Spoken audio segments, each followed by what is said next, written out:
Once again, good morning, distinguished speakers, esteemed guests, and phenomenal women joining us from across Nigeria and around the world. It is with great joy and a deep sense of purpose that I welcome you to the Phenomenal Woman Conference 2.0. The conference was born out of a simple but powerful vision to create a platform where real stories are shared, voices are amplified, and lives are transformed. So today, we gather under the theme, the power of her voice, influence, impact, inspire. This theme is a reminder that every woman carries with her a voice that is powerful, relevant, and capable of shaping her world. A voice that can influence decisions, a voice that can impact, a voice that can inspire change, not only in her life, but also in the lives of others. One of the things that makes this conference so unique is the focus on storytelling, not theory, not perfection, but real lived experiences. Today, you will hear from accomplished women and supportive allies, our male he for she, who will share their journeys, their struggles, their turning points, their victories, and the lessons that shaped them. And the reason is simple. Someone else's story can unlock your next level. Perhaps you are here as a young woman trying to find your path. Perhaps you are in a season of transition or uncertainty, or perhaps you are already established, but not, you need a reminder that there is still more ahead of you. So wherever you are on your journey, I want you to know this. Your voice matters. Your journey matters, and your future is still full of possibilities.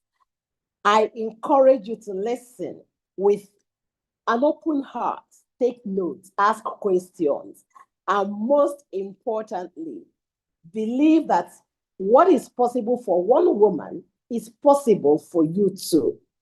I would like to sincerely appreciate our incredible speakers for honoring our invitation and for their willingness to share their stories so generously. To every participant here today, thank you for showing up for yourself. Thank you for choosing growth. Thank you for choosing to be part of this movement. As we begin this conference, I invite you to not just listen, but to reflect, connect, and rise. Welcome once again to the Phenomenal Woman Conference 2.0. Let us have a truly impactful and inspiring experience. Thank you so much. And I will now invite our keynote speaker. We've shared the full profile of our speakers, and time may not permit us to read all their profiles in detail, but I would just do a quick introduction so that we can manage our time better. So I will now introduce our keynote speaker to set the ball rolling and to kick off this conference. She's a distinguished legal scholar and trailblazer, Professor Oluyemisi Adefunke Bamboshe, Senior Advocate of Nigeria. She is the immediate past Deputy Vice Chancellor, University of Ibadan, Nigeria, and visiting professor at Kabarak University School of Law, Kenya. Prof is joining us all the way from Kenya, and it's a pleasure to have Prof to give us the phenomenal opening, of this event.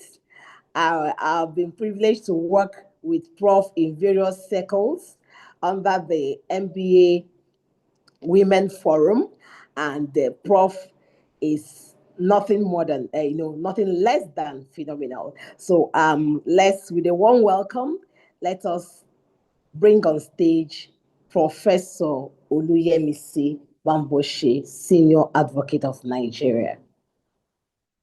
Prof? Thank you very much, Ifoma. Can you hear me? Yes, Prof. Yes. Good morning, Ifoma, and thank you for inviting me for this conference. Distinguished ladies and gentlemen, co-speakers, and also participants, please permit me to specially recognize somebody we call Uncle George. That's Uncle George Itomi, Senior Advocate of Nigeria, who is an uncle to all of us. Thank you very much. Today, it's going to be in two parts. I'm going to give like an introductory part to this conference, to the theme of this conference, and then I'll share my personal experiences briefly. So today I want to briefly reflect on the theme of this webinar, which is the power of our voice. But this time, I want us to trace it back to its very beginning. I want to ask a question. Is there anyone here did not cry at birth? It would have given the medical team so much concern.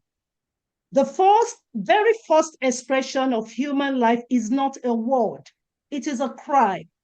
When a baby is born, the room waits in anticipation. There is tension, there is silence. Then suddenly, a cry breaks forth. That cry is not weakness, it is a life announcing itself. That newborn cry carries power. It signals arrival. It demands attention. It provokes action. It declares, I'm here. And in that moment, something profound happens. The baby does not need language, status, or strength.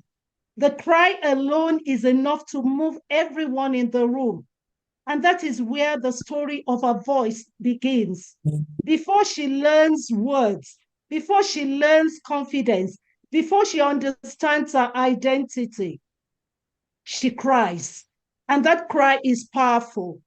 In the same way, her voice, as she grows, carries the same essence. A cry for justice becomes a cry for change. A cry in prayer becomes a channel for divine intervention. And a cry for purpose becomes a voice that shapes destinies.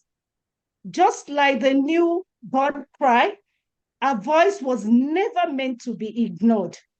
But something happened as she grows. Life tries to quiet that cry. Society tries to regulate that voice. You are speaking too loud. Fear tries to suppress that expression. Can you do it? She then begins to question, should I talk? Am I talking too much? Will I be heard? Do I matter in this discussion? It is men talking, it is big people talking. Do I matter in this discussion? And slowly, what once came naturally, that bold, undeniable cry becomes restrained.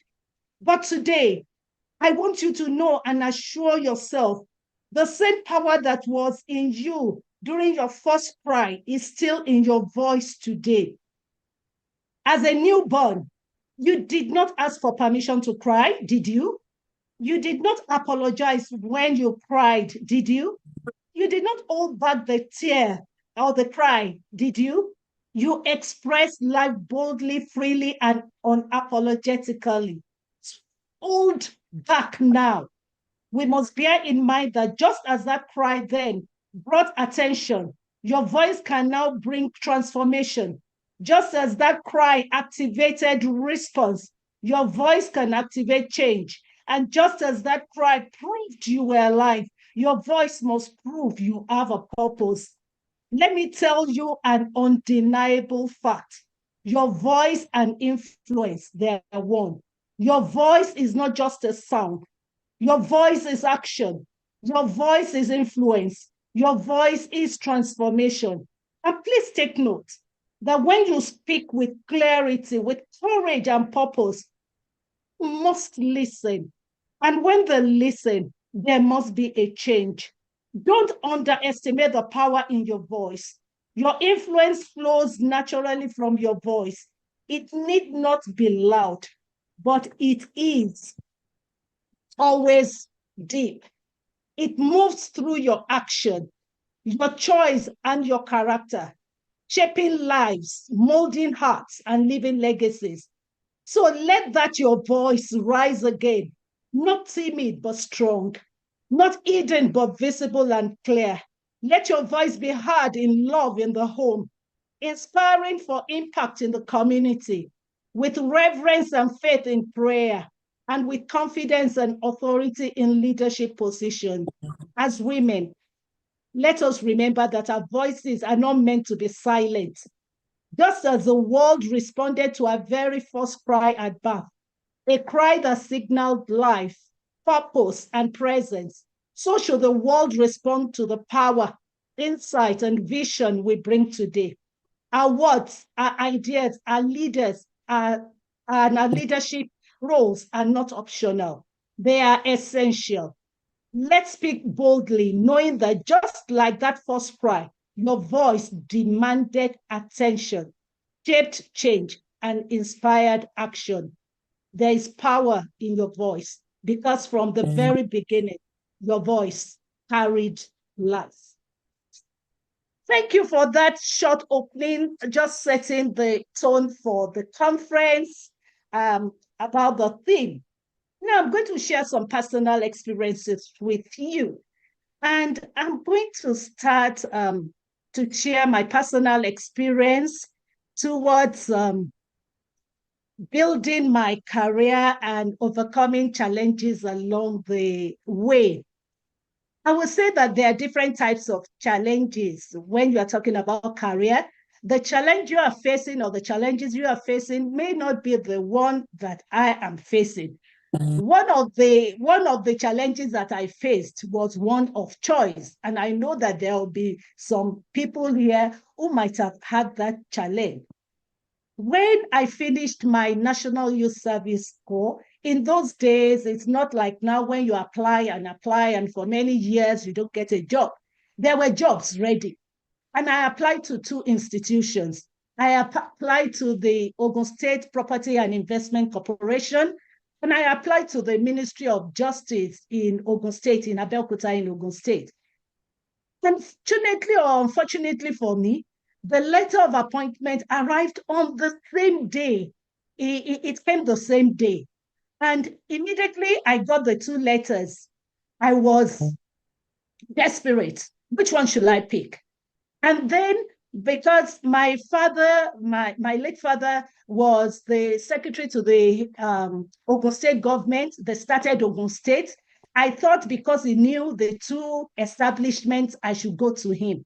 But trust me, I wanted to go to OPIC because at OPIC, I was going to be the legal officer. I was going to have a car. I was going to be the Oga on top.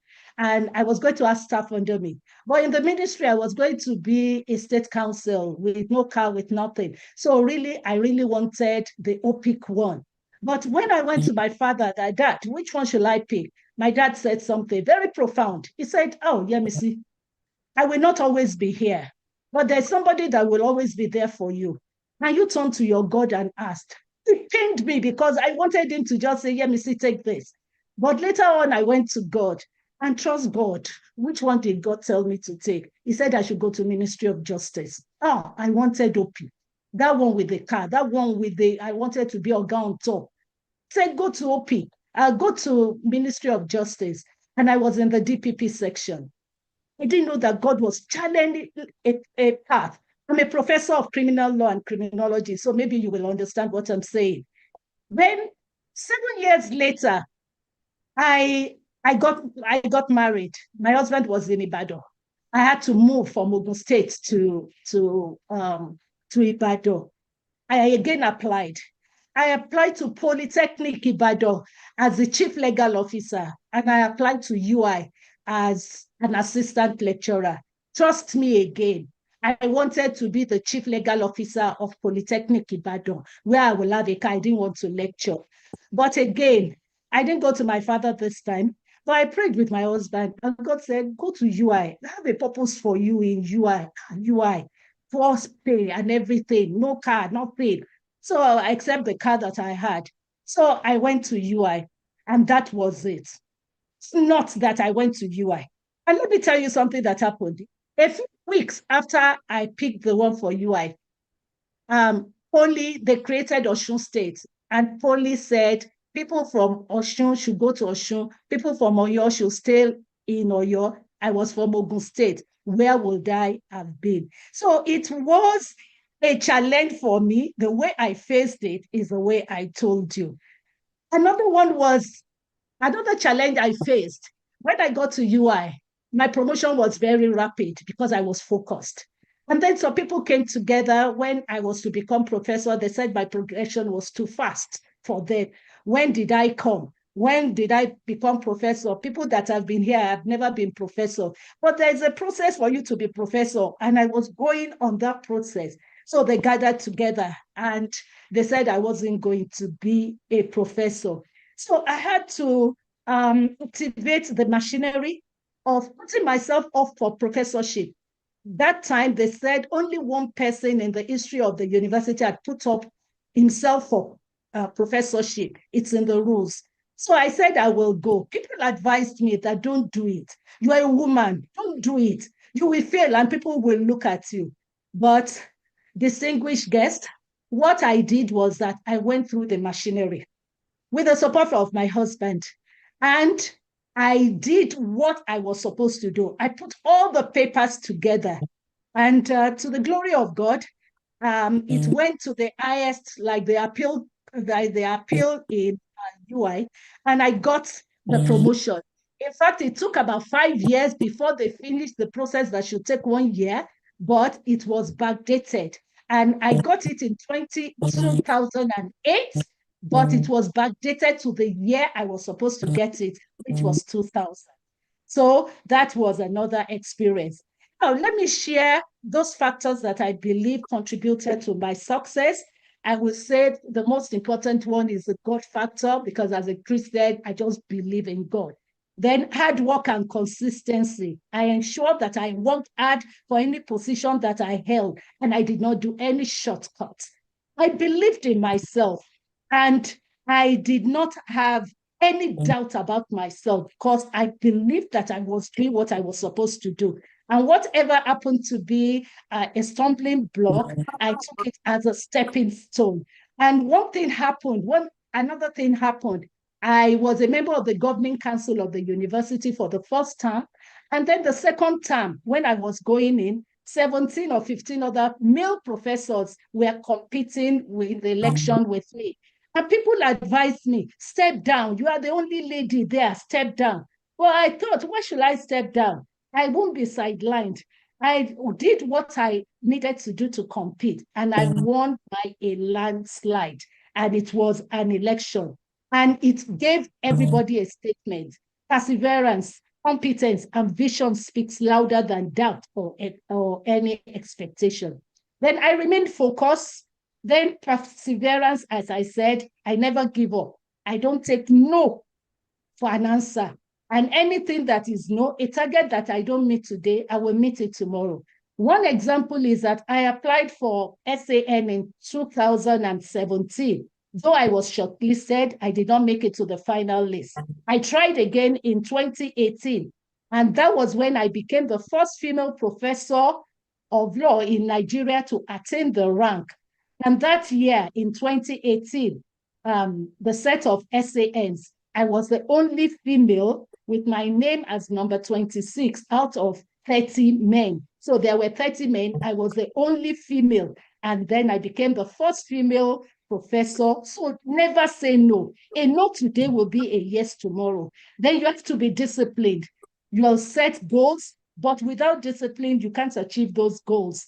And I always say that when I became a lecturer in UI, there's a slogan that says that you publish or you perish. I decided I was going to publish. I wasn't going to perish. But you can't just say that without putting in action. So there were inconvenient periods, dedicated hours, the frequent strikes we had those days. I turned it into making sure that I started writing a paper once a strike started, even if it ends during the next week. I will just start a paper. Then if another one starts, I will write a paper. So I was using those very difficult periods to put in useful things. I will also say diligence. I will also say sacrifice. There were times I wanted to buy some things, but I decided, let me see, you can't buy them. You have to save for international conferences. And this paid off at that time. Now, let me also talk about the role of mentorship, networking, and collaboration, how it has played in my career. I would say that my parents were my first mentors. My father was a workaholic and a principled man. Give you a background if you will understand. We are 7 girls, and I guess that they were looking for a boy. That was how we became 7. I was so proud of us. He called us his netball team. He gave us a name, my netball team. And that's how he will show us off and make fun of his friends who had one boy, one girl. He said, you can't even form a netball team. So he made sure that, and he would always tell us that we were the best. And this taught me something, that whether you are physically, mentally, or psychologically challenged, or whatever you are, that I must appreciate you. And that was what I did. And that's what I've done for people in my career. My mother was a disciplinarian. Because she didn't have girls, she made us to do what boys will do. And that taught me a lesson, that where people will think that only men could go, that you can go there. And that was one of the things I said about being the first female professor of law to be a senior advocate of Nigeria. I was wondering what the male professors were doing that we were not doing. And that was why I ventured into it. Then I had invisible mentors. Invisible mentors are some people that guide, shape, and influence your thinking, decision without you having direct personal relationship with them. And one of them that I had was a woman I saw. I don't know her name. I don't know where she is, but I just saw her that day. She was coming from court, well dressed from head to toe. Everything was impeccable. And I just looked at her and I said, Yemisi, in this profession, you must just be impeccable. Nobody must catch you unawares and everything. That is an invisible mentor. Then I had 2 of my lecturers who taught me criminal law and evidence. These are the courses I'm teaching. They taught in a way that even if you come out of class immediately and they set an exam for you, you will pass. And that was what helped me in my teaching. I love students. So I just want to teach my students that they must understand. And another thing I want to share with us is the role of resilience that it has played in my life, how I've coped and moved on during difficult times. With resilience, your inner strength enables one to endure challenges. It helps you to navigate adversity. Now, I've given you an example of my promotion to professor when some people were not happy with it. And it was, I was bent on it that I would do it. And I did it. And the effect, though it was painful, but I knew that it was backdated. But what did it do to me? It enabled me to hold up my head high, and it also helped me to encourage others who later fell into that situation. And another thing was when my husband passed. My husband is my cheerleader, is everything, my supporter and everything. But with resilience and the belief that he had, he was Honorable Justice Bangoshe. He passed in 2023, but it was the belief that he had in me. And that is one of the things which I will talk about in my next example. I know that many women face problems asking questions in balancing career, family, and personal well-being. since 2008, when I was dean, to 2014, then when I was a member of the governing council, and then DVC till 2025. For 18 years, I've held admin positions. And there was a time I was appointed, I think it's 1997. I was appointed as the first female head of department in the Faculty of Law, University of Ibadan. And a few weeks after, I got pregnant. And the men came up and said, can you imagine? Look at them. We gave them the first opportunity, pregnancy, but I gave them the right answer. I asked them that is pregnancy a disease? And that their mothers, I gave an example of my mother who was a headmistress, and she gave birth to us while she was headmistress. So what has that got to do with the leadership position? And I did one of the things, a very profound thing, because I carried myself well. I was putting on a very nice maternity wear, not the A shape. I was putting on nice ones, really looking nice with colorful, very maternity dresses. After I gave birth to my baby, I did something very profound. And it was because God gave me good health. 2 weeks after, I wrote to the vice chancellor. I said, I'm not going for maternity leave. I'm bringing my baby back to work. But I wasn't well. I said, I'm well. I'll bring it. But I wanted to make a point. But it was because I was strong and because I was well. I wouldn't have done it if I wasn't well and if I wasn't strong. My baby back to the faculty. And I created like a creche in the faculty, in my department. I created a creche. I brought a nanny with me and I created a creche. And my other colleagues who were females will once in a while pop in to look after baby. And that is where women supporting women come in. And anytime I breastfed my baby it was my last one, I breastfed my baby for 9 months. And anytime I was going to any official meeting, I will go, breastfeed the baby will go. And when it's time to breastfeed again, I will write to the vice chancellor or whoever is the chairman to say that I want to go and breastfeed my baby. It's my right. So I will go. I was not ashamed of it. But what did this do to me?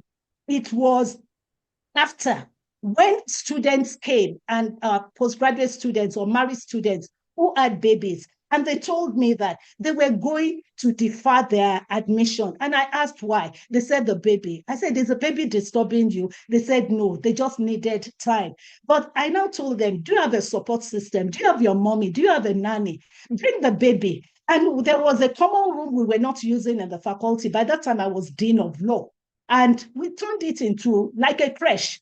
And the nanny will stay there. And we will make sure that the mother goes to because I asked a question. I asked the students this question. Sorry, is your husband deferring his work or his school? They said no. So why should you defer? And I assured them, if you defer, I assure you, in 2 years' time, you will have another baby and you will never have this degree. And then you will say that, oh, what is happening to me? So this helped me to be able to balance everything for them. And during examination, we'll just go there and I tell the mother, your baby is fine, just concentrate on your work. And sometimes when the baby is crying, you will see some of our female lecturers, the babies. I'm sure that some of you read about one American lecturer who carried a baby for one student. We've done it and we are doing it, that we encourage our students. And one of the things I would also want to encourage us is that please use your support system very well. Your mother, your husband, if you have a supportive husband.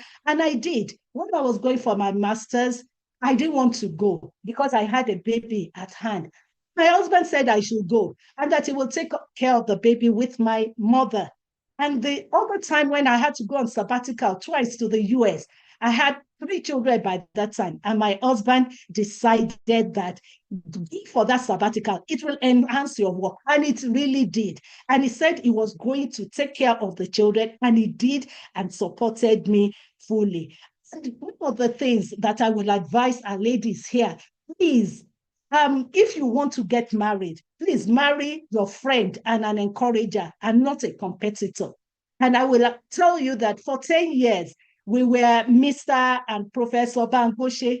Before, in 2016, my husband now became Honorable Justice Tokunbo Bangoshe, and I was Professor Oluyemisi Bangoshe, SAN. But that did not make me bossy or to take over control of the home. So Please marry somebody. If you want to marry, if you must marry your friend and an encourager. And one of the things about combining your work is that just find time. You may be a good administrator, but in other areas, you must be good in everything. Your family along. I did that to my children. Carry them along, let them know what mommy is doing. When you are going to be mommy, be good mommy. When you are going to be a worker, be a good worker. And we ensured that we went on holidays together. And during those times, I did not take my laptop. I was good mommy. I was good wife. And when it's time, I have made some sacrifices in making sure that sometimes when they are asleep, that is when I will be doing my work. Now, on the issue of supporting women and fostering collaboration, I will say that I've given an example of the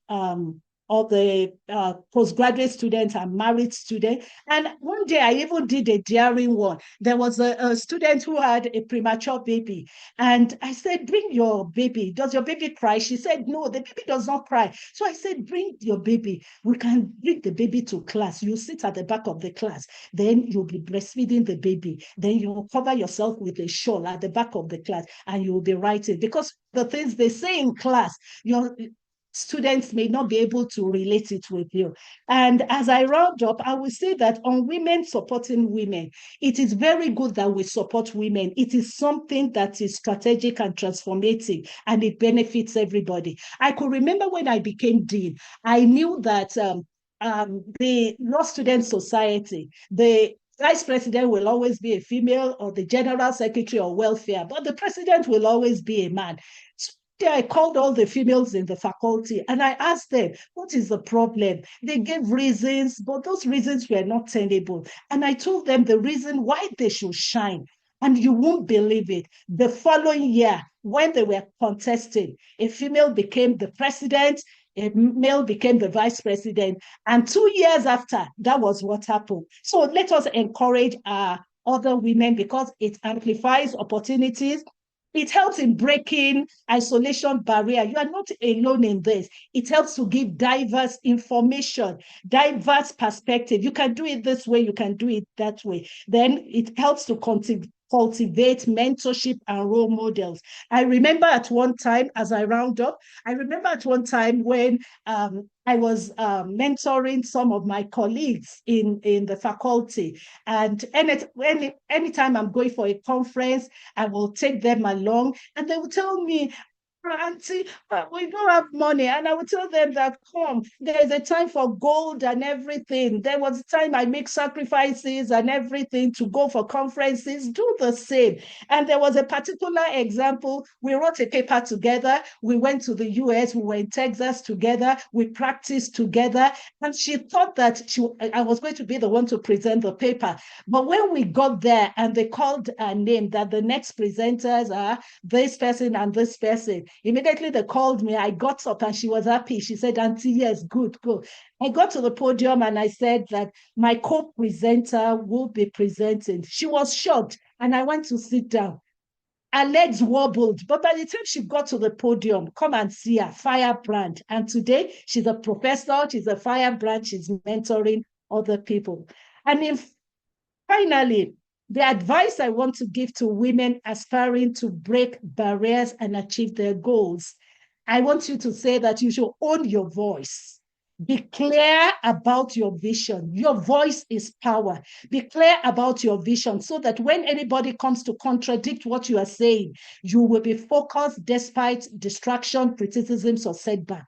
Invest in growth. Continuously build your skills, get other knowledge, and make sure that you seek mentors and learn from them. Then build a strong support system. Surround yourself with people who will uplift you, not people who will pull you down. Embrace resilience. Make sure if you face rejection, that's okay. If you face doubt or you have obstacles, it's not it's part of the process. Just go on with it. It's like a feedback for you. Redefine failure. It's not the end. Take it as a feedback and go back and re-strategize. Then stay rooted in your values. Don't sell yourself. Many young girls sell themselves. Okay, if you want to do this, if you want to achieve this, you can do this, you can sell your body, or you can do this. No, don't do that. Don't lose your integrity, faith, or identity. And make sure you lift other women up. Make sure that because other people supported you, make sure you support somebody. And most importantly, I want you to trust in God's timing. If you are a person of faith, which I believe you should have one faith or the other, praying, walking, and keep trusting. And delay does not mean denial. Your journey is unfolding. And in conclusion, I want to say, as I've shared my journey, my struggles, and my victories, one thing is very clear. My voice was not always loud, but it was always powerful. It was also a reminder, what I've told you is also a reminder of what is possible when we refuse to stay silent. If my voice will carry me through uncertainty, through growth, and into purpose, then so can yours. We may not start with confidence. I didn't start with confidence. You may not have all the answers. I didn't have all the answers. But your voice, used consistently and courageously, will open doors. It will shift perspective and create change. I'm here today as proof that when a woman finds a voice and dares to use it, she does not just change her own story, she rewrites the stories of others. So do not wait for perfection. Use your voice as you are, where you are. Your voice matters because your voice carries influence. Your voice creates impact, and your voice has the power to inspire somebody who is still waiting for the courage to rise. I thank you very much.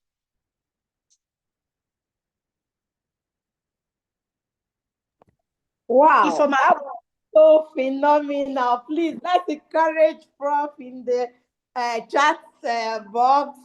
Let's send love emojis, flowers. In fact, my note is full. My note is full right now.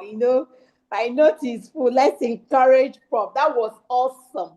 I picked so much from what Prof shared. In fact, I was just taking notes. When she was sharing her stories, I was taking notes and I was, noting nuggets that she was sharing. She talked about a lot of things. And also talking about having a support system. No woman, every woman needs a support system. That was also part of the things that Ms. Okorocha shared last year when she was a keynote speaker. So Prof also re-emphasized it, which means it is a very important factor. It is very, very key for us to excel. And she shared how she shared her struggles and now asks us to embrace resilience. Yes, we must be resilient. You can't afford to just chicken. You can't just afford to say, oh, because I'm having challenges, maybe childbearing or juggling work, family, and all that. So we have to do it. That's why we are strong, and God gave us special grace. So, and she talked about redefining failure. Even if you fail, that's not the end of the world. Take it as a feedback and don't lose your integrity, which is very key. Lift others up. Prof shared how she got supported by her husband, by people around her, and by other women as well. And she has used her position to also support other women, encourage them, and lift them up. So, in fact, I know a lot of people we are also sharing other nuggets on the chats. It's been an amazing and phenomenal opening with that phenomenal keynote address by our keynote speaker, Professor Oluyemisi Bamboshi. Prof, thank you so much. I'm very grateful. Prof is in Kenya. That's where she joined us from. She's on sabbatical in Kenya. And when I reached out to Prof, she said she was going to do it. So that's also women supporting women. Yes. She ordinarily would have said, oh, I'm busy and all that, but she wants to support me. She wants me to also grow. She likes to support the cause of women. And that's why she's making sacrifices, and she's here today and has given us a phenomenal keynote address. So thank you once again, Professor Yemisi, Senior Advocate of Nigeria. Thank you. And now I'll be bringing on board another phenomenal woman. who is doing phenomenal things in the legal profession and in the business world. She's also a mentor to most of us, and she's doing amazing things with the position she holds in her firm and also in her organization in the NBA SBL. Ozofo Latunde Ugemudia, the deputy managing partner at Udu Doma and Belo Sage, and she's also the chair of the Nigerian Bar Association section on business law. So she's been doing amazing things. She's been great. And her profile is so long and so rich that time may not permit me to read everything. But as she shares her story and as she shares nuggets at this conference, we'll learn more about her. And I will also possibly post her profile on the chat box as she speaks to us. So Ms. Ozofu, I would. Good morning. Good morning. Yes. Yes, I would spotlight you now. Okay. Yes. Yeah. Thank you, Ifeoma. Good morning, distinguished panel and attendees. I'd just like to start by thanking Professor Bamboshe SAN for such an inspiring keynote address. I learned so many things about you that were just really remarkable. I also want to confess that Professor Bamboshe has, I think other panelists will agree, she's probably done our work for us because she covered so much that some of the things I was planning to say, and she did it so well. I feel like what's the point going ahead? I'd also like to add that Professor Bamboshe taught me criminal law in UI. I was in UI. Yes, I graduated in 2001. You were my prof, so thank you so much. But I mean, all I knew was what you taught me. Now I know so much more. And your journey is remarkable. Thank you for all you share.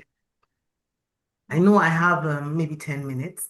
And like I said, Professor Bamboshe has made my job easy. So anything I don't touch on, Ifeoma, is not because I didn't prepare, it's because I can't. It's very hard to second what Professor Bamboshe has done. So I'll just leave her words in your ear. Let me start a bit with my background and my personal background, which I think helped play a significant role in the person I am today. My father is a professor of chemistry. He retired from the University of Benin. My mother retired as a librarian, so I was raised by academics. My parents had 5 girls. They had no sons. And they raised us to believe that we were the best. We were the most beautiful girls in the world. We were the most intelligent girls. We could do anything. They raised us to strive for academic excellence because that's what they know. And they also raised us to believe that we deserve the best, we deserve to be treated, in fact, I think I grew up certainly in a cocoon where anything I wanted to do, I went and did it. I did it well, I came back. My dad expected us to get A's, we got it. Things like that. So just grew up feeling invincible. I think that it was in secondary school. I did my secondary school, Queen's College. So again, surrounded by girls. So growing up, I think I've just always been really most comfortable with girls, both at home and in school. But I think it was in secondary school, you begin to compare yourselves. Who has the longest hair?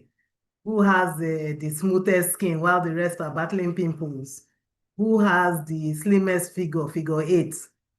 And you begin to see also more intelligent ladies. So I think from secondary school and then growing up into the workplace, somehow this thing creeps into our head that, this self-doubt. You begin to compare yourself, you begin to question yourself, you begin to wonder if you're good enough. And then for people's, depending on your work experience, that might have reinforced certain insecurities. I think I've been fortunate in my work experience. I'll try and touch on that a bit. But just to lay that foundation that, even if you raise, and for some of us are raising daughters, I have two daughters and a son. Even if you're raising girls with that the same way my parents raised me, inevitably in the course of life, as they encounter the real world, they will encounter things that challenge, those values and their self-image. And it's important that we can rise above that. First of all, we can know that it's not unique to us. I remember the first time I was reading a book and I saw the phrase imposter syndrome.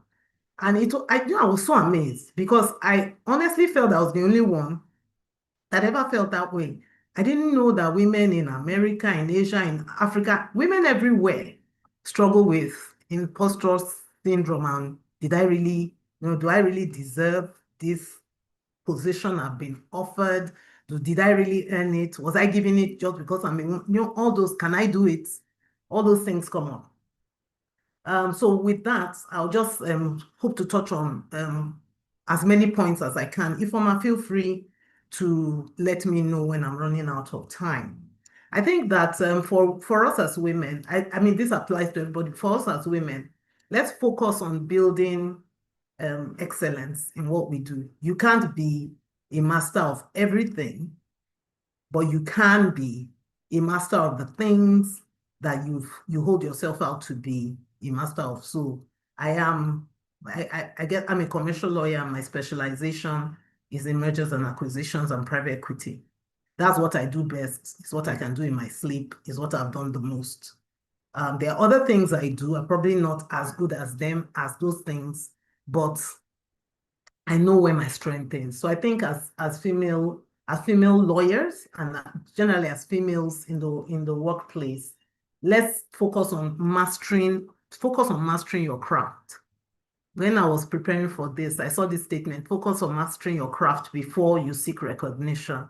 But I kind of cringed at that. I wasn't raised to seek recognition, and I kind of find it contrary to my Christian beliefs to be seeking recognition. But recognition comes. It comes if you are excellent at the thing you're doing. You don't have to seek it. You don't always have to lobby for it. That has certainly been my experience, that if I am excellent at the thing I'm doing, whether the thing I'm doing is my paid work or is my volunteer work, recognition will come. So I would rather focus on being excellent and let the glory follow naturally.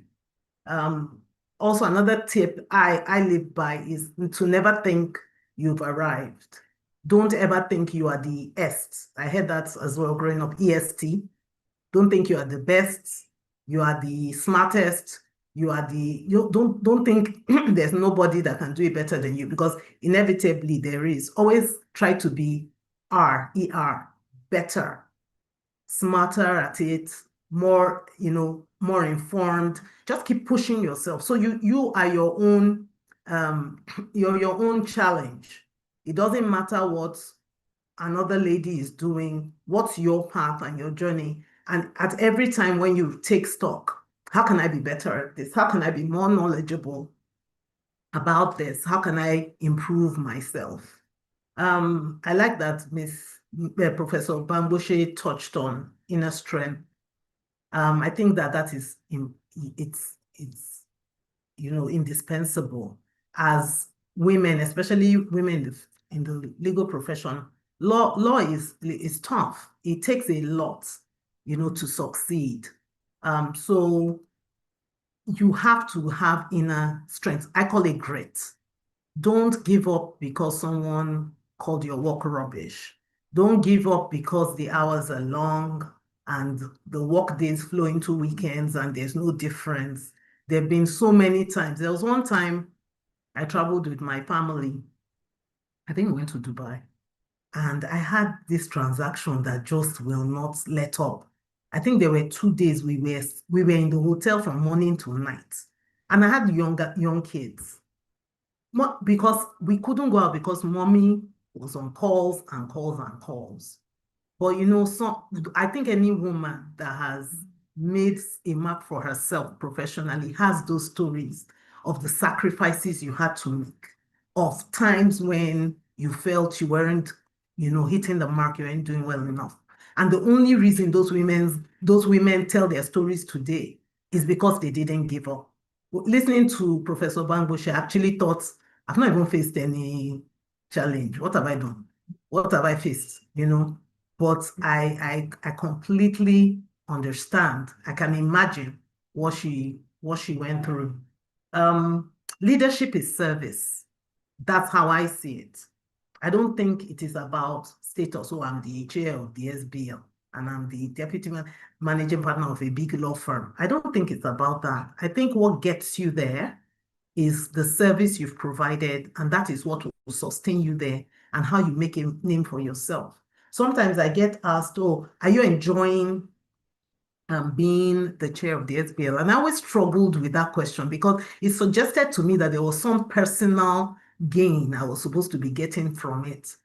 And my answer always went along the lines of, it's service. If anything, it's a call to greater service. It is like I have two jobs because I have my paying job, which I do as if I am not the chair. I'm expected to work on my transactions. I'm expected to service clients the same way. And then I have the SBL, which is a daily demand on my time. So all I strive to do is when I leave here, I must leave this place better in many respects than I found it. We must have made more impact. We must have grown. There must be demonstrable progress. So I never really think of it as what I'm enjoying. And there's no gain. It is service, service, service. So I think that if you have that servant leader mentality, it will make you a better leader. It will make you stand out. And if I'm talking to a lady here that maybe you think you're not a leader, maybe you're a young lawyer coming up, you're an associate. See, if you have that mentality toward your work, that I'm going to give my best, it is, some people may discount how we work and say, well, how much are you being paid? Why are you killing yourself? But the attitude you bring, and when you give your all and then some, it will speak out for you, and it is what will get you on this platform with the phenomenal women that you admire. Relationships matter. As you get, and this may be for women that are mid or senior, as you get busier, you see, we're also busy with work, with family, just juggling it all. I'm sure for a lot of you, sometimes you can't even imagine how you get stuff done. But that's one thing I've also realized in my later years, that relationships are important, that you can't get too busy to service them. Your personal relationships, so with your family, not just your immediate family, with your extended family, with your friends, those from school, those from your current, professional life, and any other pockets of social circles you belong to. Try and make time for that. You never know where your next big break is going to come from. And then, yes, your voice grows stronger with courage. And I thought when Professor Bangboche thought of how she put herself forward for professor, this resonated with me. That, taking that first step. The first time you speak on a panel, you probably will be nervous. You will rehearse, you prepare, and, just pray that you don't mess up. But the more you do it, the more confident you are. This time yesterday, I was asking myself, Uzofu, are you ready for this panel? What are you planning to go and say there? So I came up with a plan. I got myself, I closed early, I went home, I worked on my points, and by the time I woke up this morning, I knew that I could do it. But 10 years ago, 20 years ago, I probably would have started preparing 1 month ahead. So speaking up more will help you build that confidence. Sometimes I see women shrink away from speaking out. You're in a meeting, you're quiet, you're in the corner, and you're just maybe waiting for someone to call you, but sometimes you have that idea, you don't speak up, and then somebody else says it, and you're like, that thing was in my mind. So let's encourage ourselves to speak up. The worst that will happen is that your idea is dismissed. Nobody's going to beat you, nobody's going to kill you. Your idea will be dismissed. So what? Next time you speak up again. And then one day you hear such a good idea, and then you see it being implemented. Even as an associate, when I was coming up, I had, there were things I thought of and I shared, and then my firm adopted. maybe the way we wrote our due diligence report.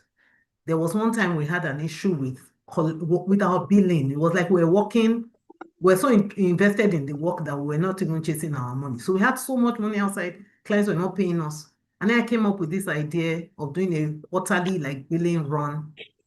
And if you didn't chase the salaries, the bills, you don't get paid. And the thing was like, it was such a hit for us, and it helped us deal. But I was much younger. It was more than 10 years ago. So I'm just saying that even as a young professional coming up, you can be the one through which great ideas will come to your organization, and those things will help you stand out. So be bold enough to speak up. Let me just leave some of those points and jump to balancing career, family, etc. The first point I have noted was learn to be able to ask for help and humble enough to accept it. I remember reading one of not a lawyer, but a very distinguished female professional in Nigeria said how when she was much younger, she moved her mother-in-law in with them. And so because of that, she was able to achieve all she did in banking and other industries.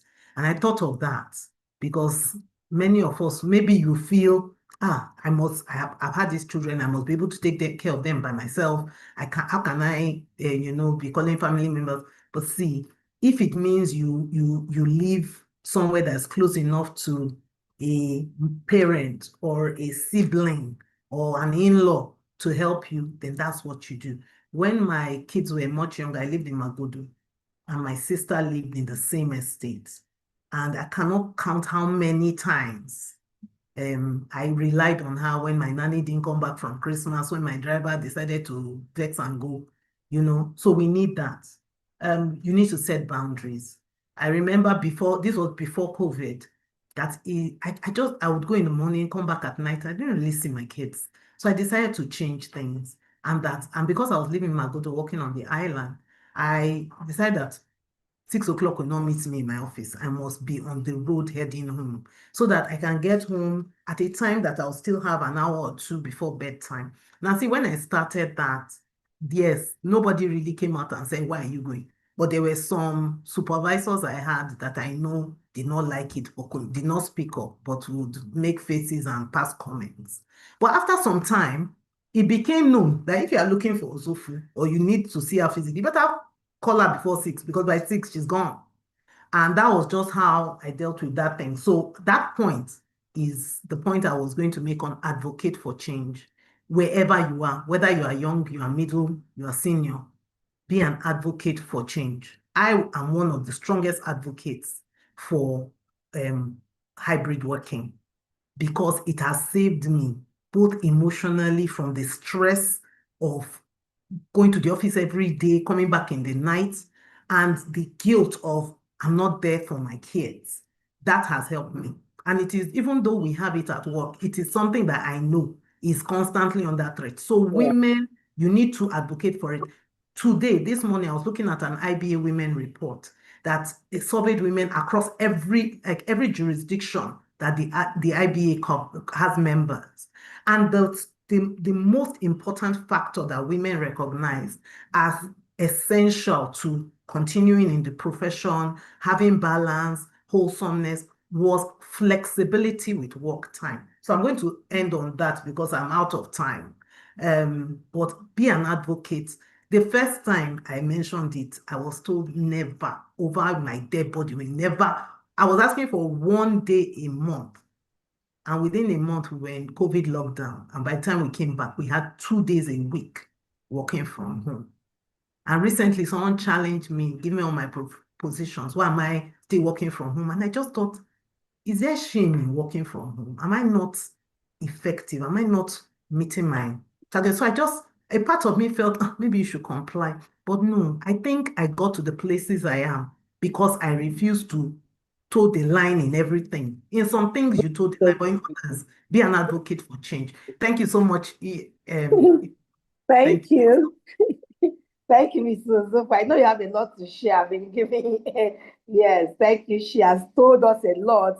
She's quite busy. I imagine her in her position I'm just a committee ESCO in the SBL, but she is the chair of all of the council, and so I can imagine in my own little position how it is, then not to talk of her position as the overall chair. So thank you, Ms. Ozofo, Chair SBL, and she has said quite a lot, which I wouldn't just repeat, but she said, you know, you need to pursue excellence. So that's the key word, you need to pursue excellence, you know, and your voice grows where, you know, it grows with courage, and she shared her example as well. And she urged us to be advocates for change. Thank you so, so much. Thank you. And I will call on our next speaker, who is also another phenomenal woman who is doing great things in her own area of influence. In fact, when I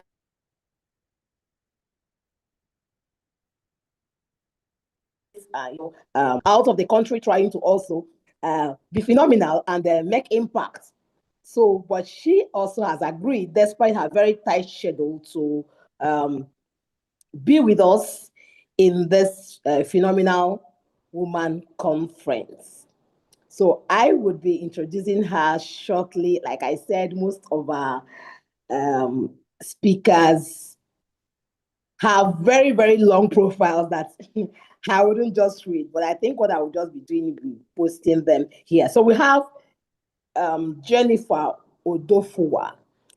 Before I introduce Jennifer, I would just mention that before Jennifer, we were supposed to have Hanzatu Adebite. We had to use our time to allocate to extra time to the earlier speakers, because she had reached out just as the conference was starting, that she has something just came up at the United Nations, where she also championed. She's the national consultant on private sector partnerships with UN Women Nigeria and duty calls, and she's currently in an official United Nations event, and she is not able to join us now, but if she has time before we close, she'll be joining us. So we'll move to our next speaker, another distinguished female professional, Jennifer Odufuwa. She is the co-CEO of Tantacrum Group, and she's also the founder of Thrive Beyond and creator of the Rebuild Framework. Jennifer is doing she's doing great things in her area of influence, and I would, as she speaks, I would just share her full profile, and she's ready and so energetic also to share with us. I'm trying to spotlight her. Why did I? Okay, yes. So Jennifer, yeah, glad to have you. Thank you for being here. Thank you for having me. Thank you so much. Good afternoon, everyone. I want to first acknowledge the speakers that went ahead of me, Professor Bamigboshé and SAN, and Ozofu. Thank you so much for setting the tone for this conversation. And I'm just going to go straight right into it. 10 years ago, I lost my voice. I was sitting in my living room in Lagos, just staring at my phone, waiting for it to ring at some point. Now, I had made a decision within myself in the middle of everything that was happening that I was never going to allow people see the full extent of what had happened to me. I was protecting myself, protecting what I had built, protecting who I still believed I could be. But you see, collapse has a way of announcing itself regardless of what you try to do to protect it. Even when you say nothing about it at all, it has a way of just announcing itself. And in that silence that I learned something that shaped the entire next 10 years of my life. The woman that I was didn't need pity. All she needed was opportunity. Now, in 2015, the pack of cards that I had built for my life over the past 8 years collapsed right in front of me. Every single thing that I thought defined me as an individual was gone. Who I was, what I had built, the identity that I had constructed for myself that I thought, oh, this is who Jenny is. I lost everything. I lost every single thing I ever had. I lost my business. I was broken. And I didn't want anyone to know. I remember there was a day that there was an event. It was a networking event. And I showed up. And one of these rooms where, everyone looks fine, everyone is building, things are, going on for everyone there. And I walked up to someone that I knew, someone who I had worked with at some point, someone who definitely had my number. And I could see it in their eyes the moment I approached them. That look of, I really don't know what to say to you. So they smiled, they asked how I was doing. And very quickly, they excused themselves. And I just stood there in the middle of the entire room, of the full room, completely invisible. And you see, that moment taught me something that I've never forgotten. When you fall, people assume that you're done. Not because they're cruel, not because, they're wicked people, but they just don't know how to see you in any other way. And so for a very long time, I believed them. I thought the best version of my life was behind me, but I was wrong. Now, very few people, not many, very few, saw me differently. One of them opened their home to me. I mean, I was living in VI. I had to start living in Abule Egba, but it was good. I mean, I didn't have any other option. I was happy for that. Another person gave me 100,000 naira. I mean, at that point, I felt it was like 10 million. Then someone gave me a contract. I had no portfolio. I had no proof that I could do it. And the person said, I know what you can do. And I'll put my name beside yours and vouch for you. And suddenly things began to shift for me. Because the truth about it is that when someone gives you access, you start to hear yourself again. You begin to believe that you have something to offer. And that's when it hit me that mentorship gives advice, but sponsorship opens doors. Mentorship tells you what to do, but sponsorship gives you access to do it. I mean, some offered encouragement and the other offered opportunities for me. And you see, opportunity is what gives people their voice back.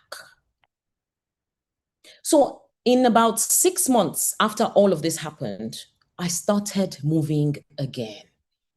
Not because I had clarity. I mean, this is me coming from where I was coming from, but because staying where I was no longer an option.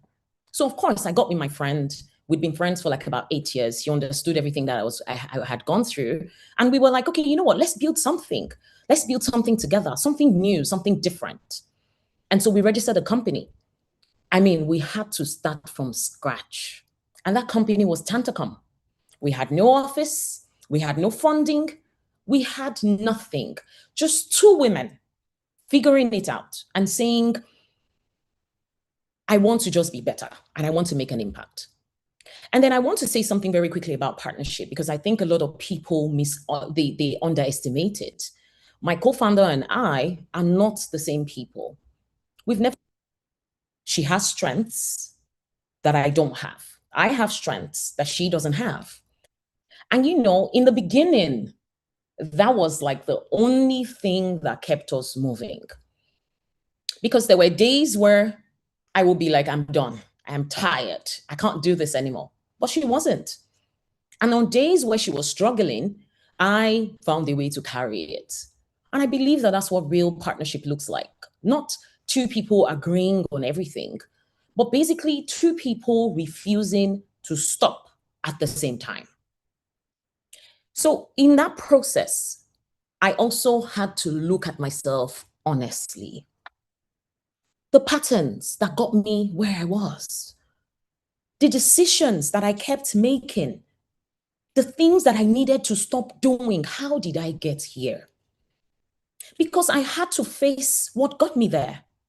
And the most important thing isn't the fact that you fell, it is what you build on top of the fall. What are you learning? What do you need to unlearn? I had to identify what brought me to my collapse, and I had to deliberately shed it away. So I rebuilt differently. I was more aware. I was more deliberate. And what I started to understand was this: rebuilding is cyclical. You don't just rebuild once and then you suddenly arrive. You rebuild in seasons. You grow, you break, you learn, you rebuild again. And you see, each time you come back stronger. You come back more aware. You come back more honest about that thing that actually matters. So I rebuilt. And Tantacon Group is now a 360 brand experience company. We build large-scale campaigns, activations, and experiences across Nigeria. And you see, last year, we were named the Innovative IMC Brand Consultant of the Year at Eggwood. Is my time up? Okay. So, but the business wasn't the whole story, because I kept thinking about that woman in her living room, that woman waiting for the phone to ring. She had the experience, she had the capacity, and all she needed was access. And you see, that woman that I was 10 years ago isn't alone. There's so many women in that same exact space right now. Women who have lost something, women who are rebuilding quietly, women who look fine on the outside, but feel completely lost on the inside. And you see, I know that feeling very well. A couple of days ago, I was in Mauritius for a speaking engagement, and a beautiful, beautiful woman reached out to me when I was done. She's doing very well in her career, doing really well. And she said, "Jen, I feel lost. I feel like I have no direction." I didn't advise her. I connected with her. I told her, "You're not alone. We're all trying to figure it out." Because that is what she needed at that point in time. Not a strategy, not a motivation, not a quote from somewhere. And you see, that woman that I was 10 years ago needed that. And that's why I built Thrive Beyond. And I wanted to be clear about what we do inside Thrive Beyond. We focus on clarity first. Because if you don't deal with what is inside, you will rebuild the same thing again. Different name, same patterns. So before access and opportunity and all of that, we ask, where are you? What are those things that need to change? What are those things that you're carrying, those patterns that isn't really yours? And today, within 1 year, we've been able to reach over 8,000 women. We have almost 300 women in our community building, collaborating, and growing together. Now, I'm also the convener of Eco Flavors. It's a culinary talent platform in partnership with the Lagos State government. And what we do is we give emerging chefs visibility, market access, and real commercial pathways. Not because everything is perfect, but because someone once gave me access. And I've chosen to pass it on. Access is not something that you keep to yourself. Access is something that you extend to others. I want to touch very briefly on resilience. I believe resilience is a muscle. And you see, the more you build on this muscle, the more capacity you have for what life demands of you. And you see, resilience is built in those quiet seasons when nothing is moving, when nothing is working, and you still show up anyway. You show up regardless, again and again and again. It's not wasted effort. It's preparation. You have to have coconut head as an individual. That's what I feel. You have to choose your tough. Everything is tough, but choose your tough. Yes, coconut head. Because the truth about it is that what you're building in this season is what would carry you to the next one. It doesn't get any easier. It doesn't. You get stronger by building this toughness, this resilient muscle. And also, you cannot give from empty. The people who need you don't need you to be perfect. They don't.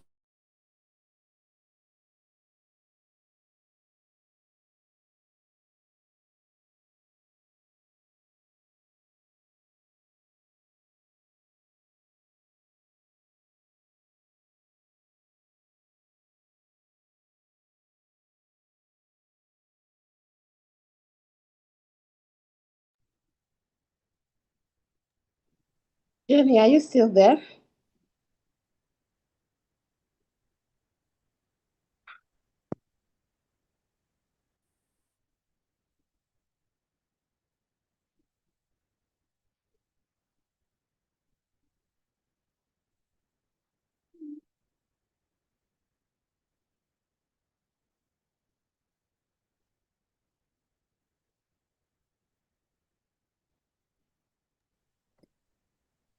Jenny, are you still there? I can't hear you anymore. Can someone hear her? Vera, can you hear her? No, don't I know. can't hear her. I think there's been a glitch. Okay, in maybe network she's system. supposed to be frozen. Her network is a bit. So probably Yes, well, she's been sharing quite a lot. In fact, just listening to her story alone, let me know. amazing. It's amazing. No wonder when I was reading her profile, I looking at the names of her businesses, I now was wondering. So I can now relate. Thrive beyond. So you are thriving beyond problems, beyond challenges, beyond anything at all that can hold you back, and you are rebuilding. So when I now hear of rebuild framework, I can really connect very well together with Strive Beyond. So Jennifer is a true reflection of you not being where not seeing failure as as the end. So if she had seen failure as the end, Jenny, are you back? Jenny, are you back? I can see you here, but I can't hear you. Jennifer, Okay. can you hear me? Yes. Can you hear me? Yes, I can hear you now. I think Okay. network either took you out or something. We are enjoying the powerful story and the powerful lessons. And I All was right. just sharing, I'm sorry about this. yes, I was just sharing that. Yeah. No wonder I when I was reading your profile, I saw your business names, your companies, and I can now relate. Thrive Beyond, Rebuild Framework. I can now see where all that's coming from. So please go ahead. All right. Can you hear me? Yes. Okay. All right. So basically, I mean, in closing, I just want to say that when we Thrive Beyond, because it was important for me to just let people understand that they were not alone. I mean, 10 years ago, I lost my voice. I got it back because a couple of people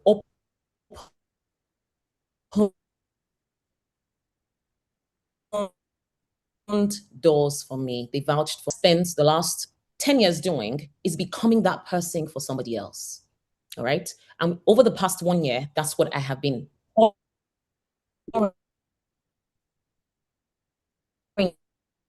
out to other people. So I want for not advising. Advising is good, but opening doors. Whose voice are you putting a microphone in front of? Like, are you platforming? Because you see, the next phenomenal woman in your network might not need just your wisdom. She might just need your access. That's it. Thank you very much. Wow, Jennifer, please let's show some love. Let's show some love.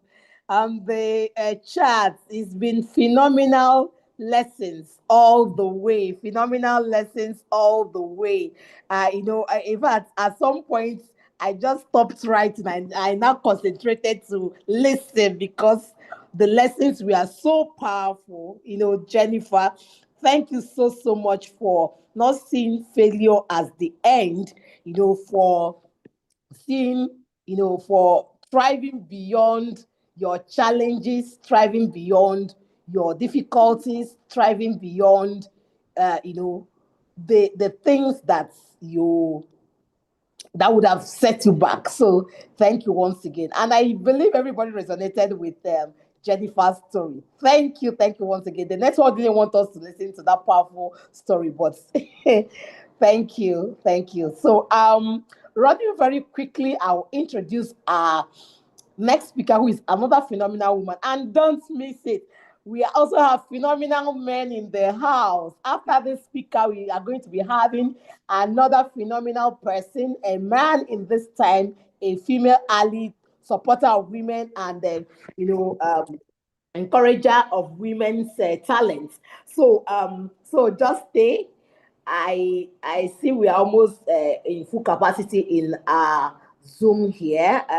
Soon we'll share the YouTube link so that others who cannot join in the Zoom platform would join via Zoom. So very quickly, I will introduce our next phenomenal speaker, who is also a friend and a colleague, and who is doing amazing things in business and also in the educational sector as well. So she's no other than Dr. Glory Enyinnaya.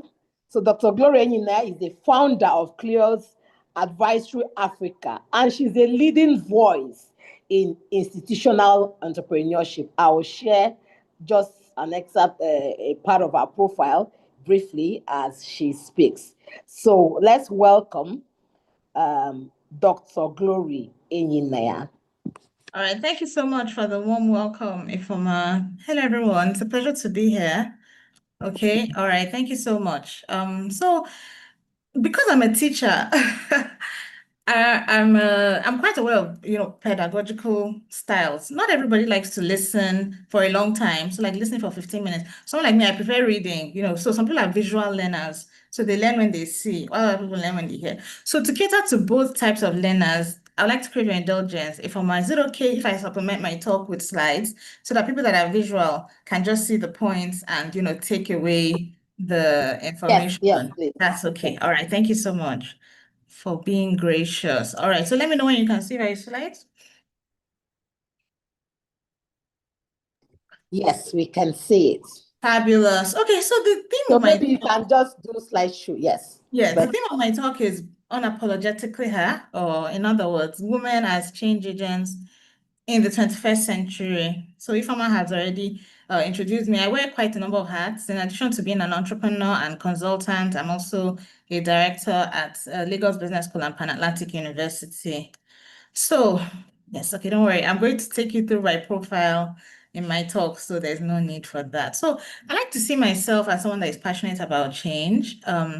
In the early years, I embodied that in personal change. So in university, I wanted to be a writer, but God admit, I'm someone that was multi-talented, yes. So eventually I decided to focus on accounting, which was more in line with what my parents wanted me to study. So I was able to make that pivot. And on graduating, I then developed a passion for public service. So that led me to leave my investment banking role at FBN Quest to become a management consultant at Accenture. So in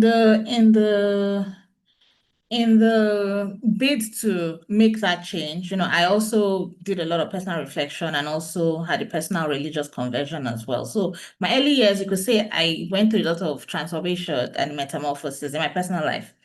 Moving into my career, I then focused on organizational change. So I became a change management consultant at Accenture. I worked for several blue chip companies, Nigeria LNG, British American Tobacco, MTN, NNPC, ABINBev, a host of other companies in FMCG, telecoms, banking, and so on. So I became an international speaker. You can see me on the left speaking at a conference in the Middle East, an author. I wrote books and appeared on TV several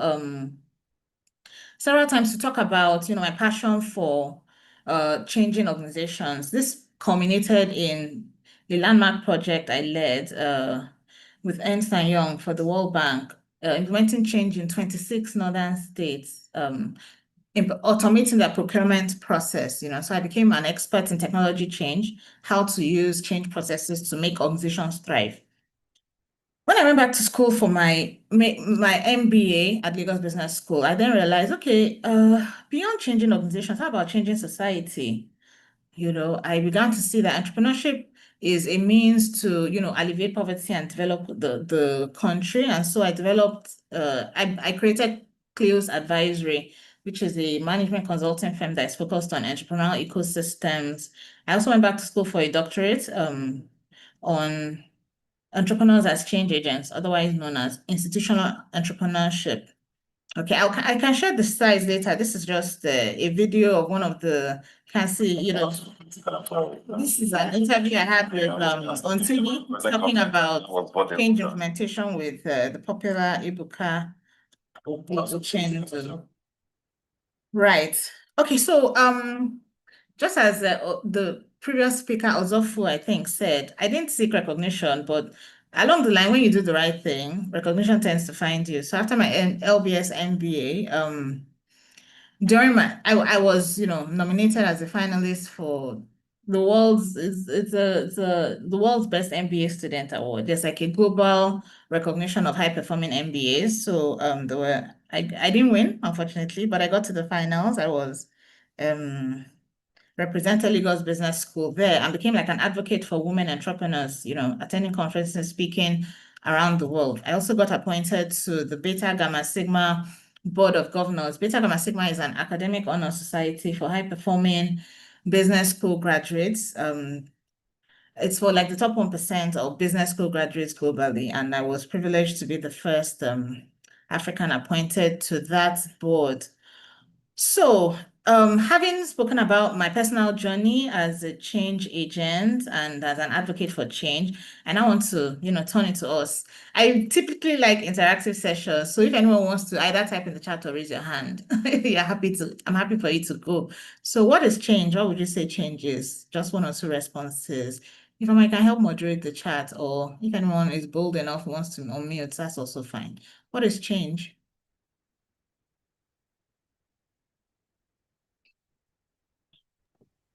So please type in on the chat box, type in on the chat box so that, or if you want to talk, maybe you just use the raise hand icon.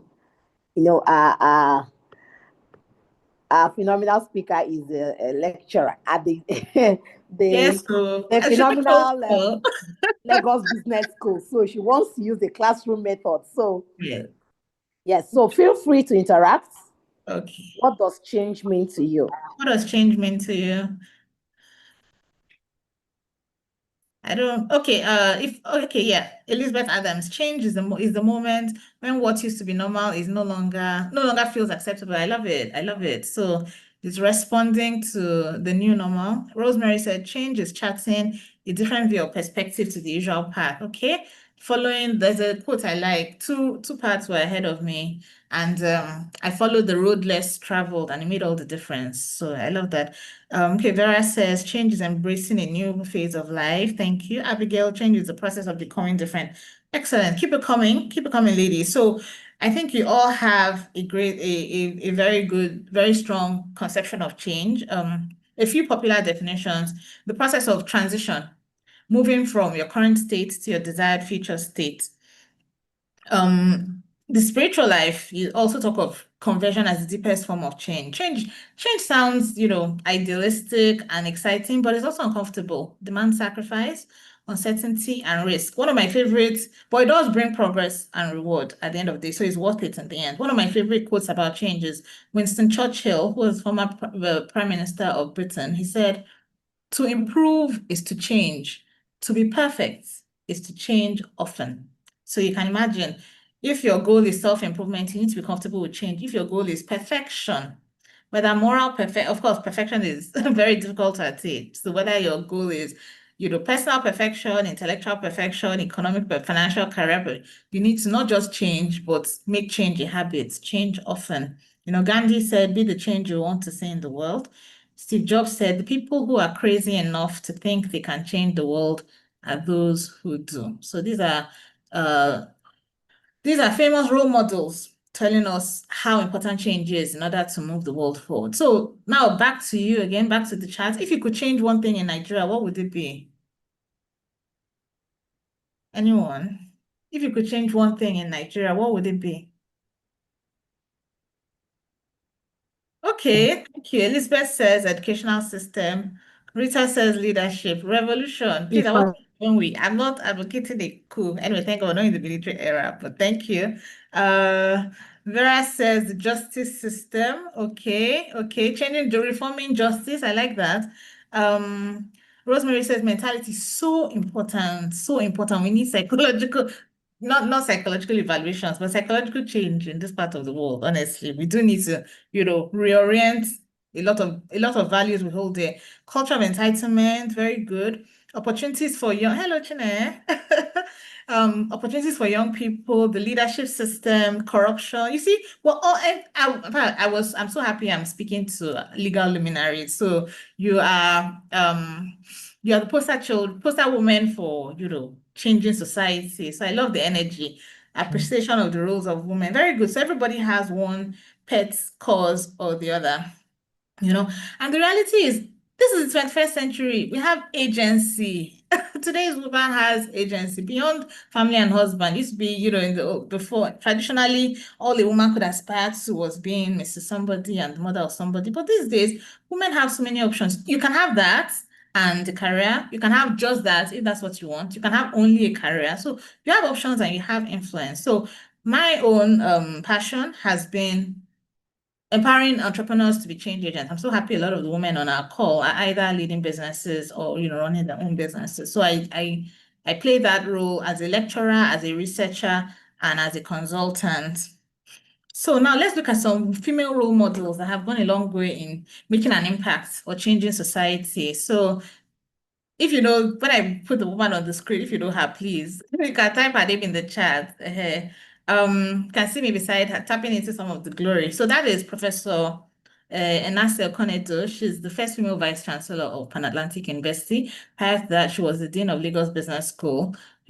She's gone a long way in, making, if LBS is a regional and continental household name, it's largely due to her leadership over many decades of consistent service.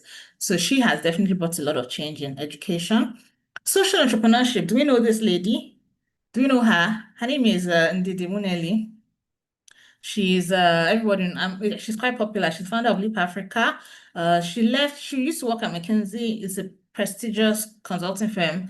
And I think she has an MBA from Harvard or Wharton. So she was someone that was positioned for greatness globally, but she decided to make the sacrifice to come back to Nigeria to start Leap Africa. So she's done a lot of things for young people, leadership development.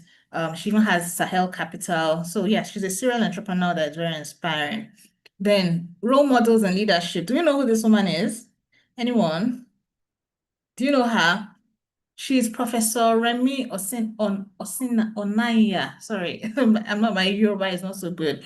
But she was the first woman to run for president in Nigeria. Just that she has not won yet. So we have a lot of people that are encouraging women in politics. Yes, but she ran for, she has consistently been putting herself forward as a presidential candidate, in Nigeria. Okay, Nigerian society. Then we have so many lists. You might know some of these women. I'm on the top row, closer to the right. Okay, so that's me. That was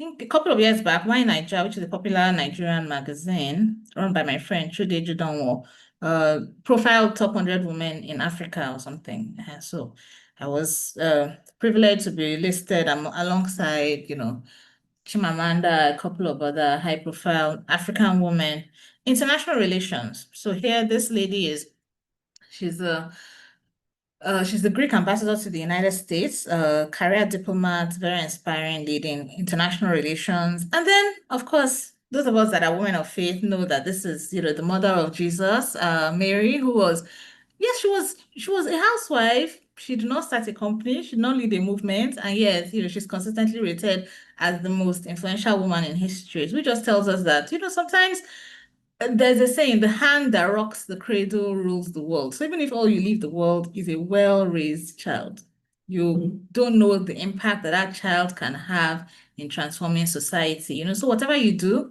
as a woman, whatever role you're playing, whether it's in education, leadership, or even as a homemaker, just be the best person you can be. Mary is particularly inspiring because I'll just digress briefly into theology. A bird is a bird because it conforms to the image that God has of a bird. A tree is a tree because it conforms to the image that God has of a tree. But we human beings, we're not the same. God has to have, it's like he created a blueprint, and then there's what we built.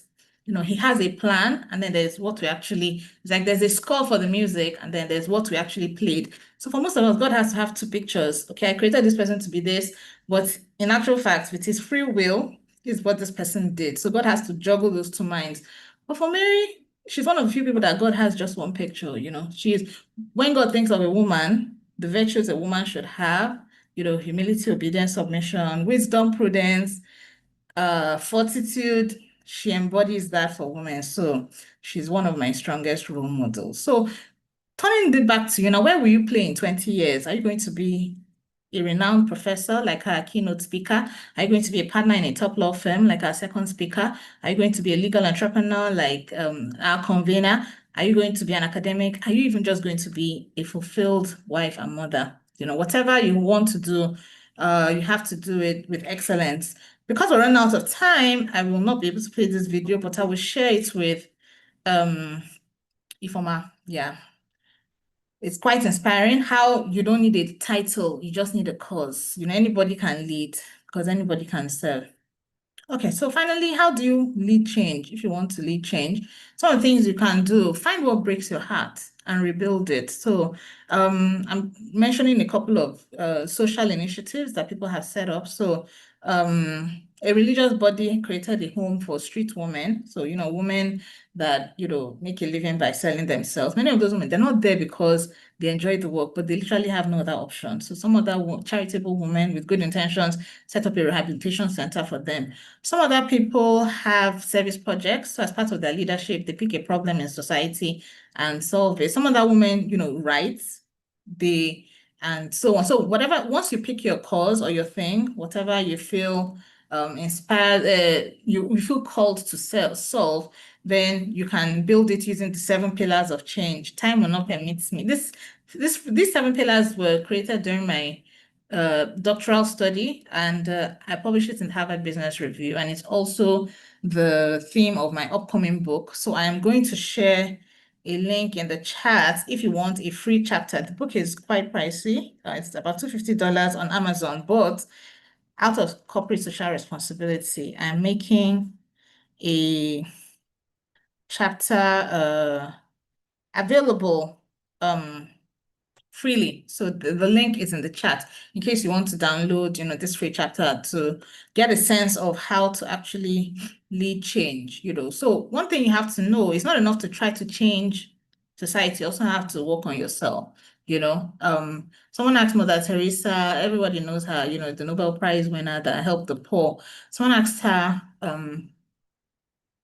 how she does what she does. And she said she was not embarrassed to talk about prayer. She said, without prayer, we are too poor to help the poor. So think of whatever cause you have, maybe, I don't know, in counseling the doubtful. Without prayer, you are too doubtful to help the doubtful, or instructing the ignorant. Without prayer, you're too ignorant. So you have to fill yourself first and cater to yourself and build yourself before you can impact society. Think of Animal Farm. Many of us that did literature, you remember how the pigs did the revolution and chased out the men, and then suddenly became the oppressors that they were supposed to chase away. So you can remember that famous quote, all animals are equal. It now became, but some animals are more equal than others. So you will have to grow in virtue yourself if you're going to lead change in any sphere. So, and I'll just mention some of those virtues. Authenticity, that is grounding yourself in the truth. Let your yes be yes, let your no be no. But authenticity has to be partnered with wisdom, because as we know, sometimes telling the truth, no holds barred, speaking truth to power, sometimes it can cost you a lot. So you also need to be wise, understand the environment, understand the ecosystem, and manage your words carefully. Another virtue is prudence. So prudence is thinking, having foresight, planning, not being impulsive, asking for advice, being discreet. But you also have to partner prudence with courage, because if you just keep on thinking and thinking and thinking, you will not do anything. You fall prey to what? Analysis paralysis. So prudence has to be mixed with courage as well. Then faith. Faith means optimism, believing things are going to turn out well. Believing there's light at the end of the tunnel, believing things will turn out right. But at the same time, we all know this is the real world. Bad things happen. So the counter virtue for that is fortitude. When things go wrong, when you do your best and it's not enough, you need fortitude to be able to stay the course and not give up, so that you can see it to the end. Okay, so finally your turn. I know I've said finally like twice. I promise I'll be wrapping up now. So your turn, write one sentence defining your mission. I will change what by what? What do you want to change? Is it an attitude of a family member? Is it a social condition? Is it even yourself? You can start with changing yourself. Start where you are, use what you have, and do what you can, One thing you have to bear in mind is that you need to be true to yourself. I have a brand identity cheat sheet, because in this cause for change, you have to have some values that are permanent. So you have to ask yourself, what do you embody? And then use that brand to drive your change activity. Okay, I've come to the end of my talk. I wish it could be longer, but I did have a great time sharing my insights with you. So if you want to keep in touch, much.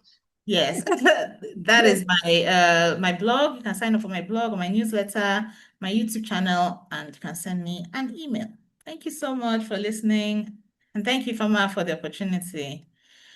Thank you, Dr. Glory. That was also another phenomenal presentation. Of course, as a lecturer, you use the classroom style, which also resonated with a lot of people. But sharing from your story, I see a lot of I see a lot of lessons as well. So how you have grown from cradle to where you are today. So you could have said, a law degree was just enough, or a master's degree was just enough, but you went ahead to still push and still breaking, boundaries. So thank you so much. You have talked a lot about different parts. In fact, I can't even recall all you have said, because there are quite a lot, a handful. But we just want to see how we can manage our time. So I'll quickly go into the next, introduce our next speaker. But thank you, Dr. Glory. I know you have quite a tight schedule, but you are great to be here to also inspire women to not settle for less. We can become more, we can be more, we can achieve more. So we need to step out there and, be the best version of ourselves. So thank you very, very much. I would now go on to invite our next speaker, a female ally. He supports, is a man who supports women. And in the course of his story, we are also going to learn a lot from his story and also his organization, because I know I've known Chinonso for many years now, even from social media before I met him, and also even started working for his organization. So our next speaker, we have Chinonso Ogwog. He's the founder and CEO of Sabi Writers. So Chinonso is the founder and CEO of Sabi Writers, Africa's leading writing solution company with offices in Lagos and Abuja and clients across the globe. Under his leadership, the company has grown to a thriving creative enterprise, employing over 75 young professionals while creating opportunities for emerging talents in Nigeria's creative industry. And like I said, should also support women, and even his organization has a crèche for women who even gave birth and can bring their kids, their babies to work. So he's going to tell us and also encourage us to become more. Chinonso, we are happy to have you.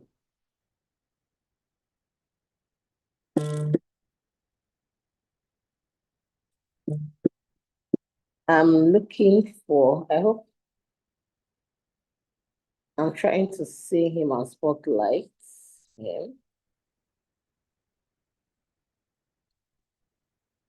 Chinonso, can you hear me?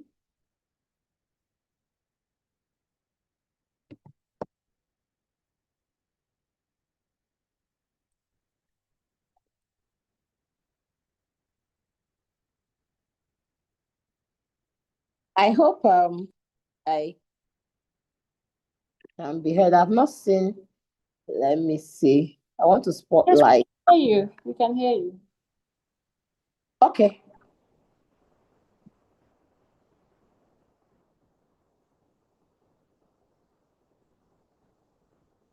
Chinonso, I hope you can hear me, or maybe I would invite the next speaker. If so, let me just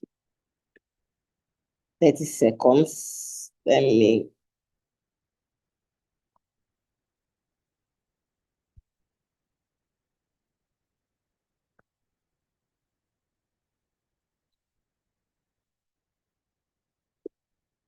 Yes, Chinonso is quite a busy professional, but I hope he's still here. I know he has joined us earlier, so he said he's just coming on shortly. So just a few seconds.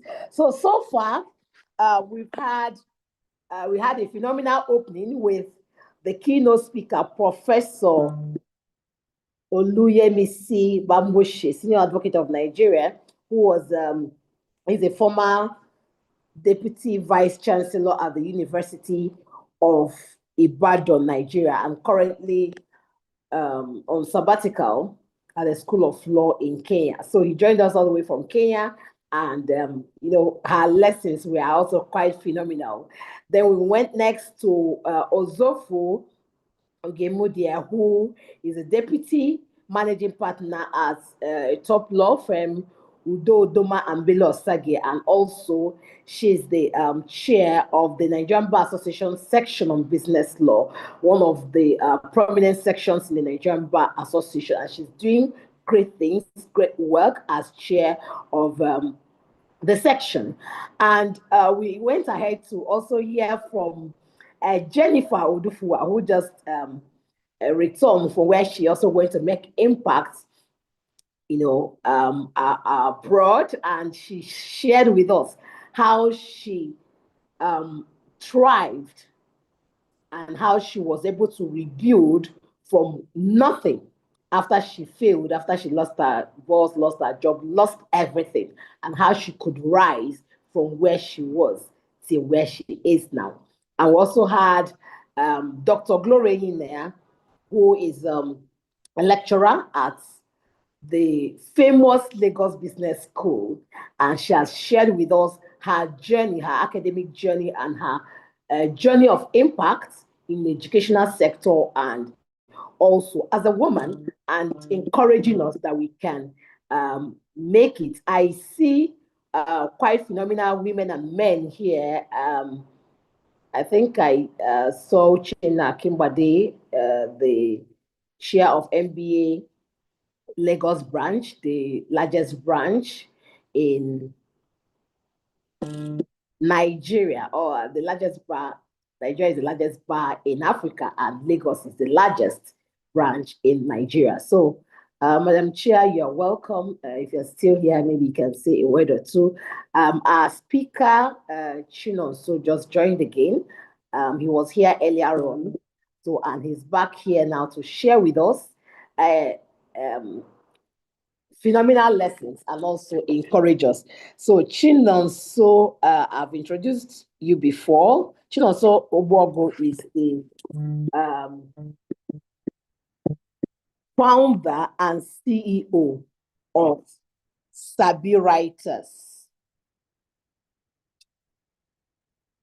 And I mentioned earlier on that Sabi Writers is the Africa's leading writing solution company with offices in Lagos and Abuja. And they have clients across the globe. And under Chinonso's leadership, the company has grown into a thriving creative enterprise, employing over 75 young professionals while creating opportunities for emerging talents in Nigeria's creative industry. So Chinonso, we are glad to have you, and we are ready to share, for you to share your nuggets to encourage women. So let's welcome Chinonso in the chat box. Yeah, Ifeoma, good morning. How are you? Or is it afternoon already? Thank you. Thank you. Yes. Okay, good. Thank you so much for the invitation. Just give me maybe 2 minutes or so. I will turn on my video so that they can see me. Okay. But before, let me say a very big thank you to you and your team for choosing to extend your invitation to this amazing gathering. Okay, so I'm deeply honored. When you sent me the flyer, I was a bit startled because I was the only male in the midst of amazing women. Yeah, 2 men. I was just lost in the crowd. So thank you. Okay, I can turn on my video. Sorry, we had to switch power. Can you see me now? Yes. I'll spotlight you now. It's good to be here. Good morning, everybody. I'm excited to have my time to share some of my insight, my story, building Sabi Writers, and whatever lesson we can draw from that in what we are doing is also going to be helpful. So my name is Chinonso Ogbuogu. I am the founder of Sabi Writers. Sabi Writers started in 2018 in my very small bedroom in Lagos. And Sabi Writers has grown to operating physically in Lagos and Abuja. Gloria, thanks for that. Thanks for that. You know, when a man is coming to speak to women, you have to prepare twice as hard. Yeah, so that's what I mean. Okay, so let me give you a background of who I am, my story, and then I can draw insight on what I want to share with us today.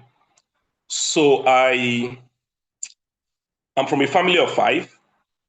I grew up in Ajegule. I was born in Lagos. No, I was born in the Southeast, but grew up in Lagos. And then in a 1-room apartment, what we call Face Me, I Face You in Ajegule.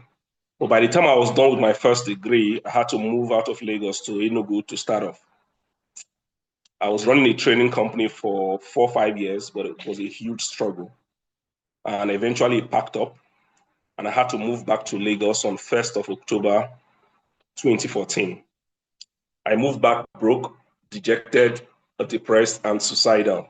So imagine, first son, you left home 4 years ago, telling your people that you were going to make it. 4 years later, you were coming completely empty. So in 2014, it was a mess. In fact, when I got into Lagos, I think I arrived at 12 midnight, and I had a family member that was at the park to pick me and took me back home.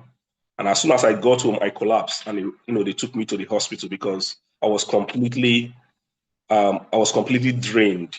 You know how you will be running a business. You have tried all strategy, all secrets in the book.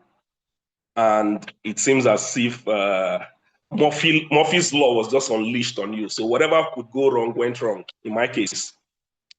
I remember when my mom came to visit me back then in Enugu, she started crying because where I used to live was like a place where pigs stay.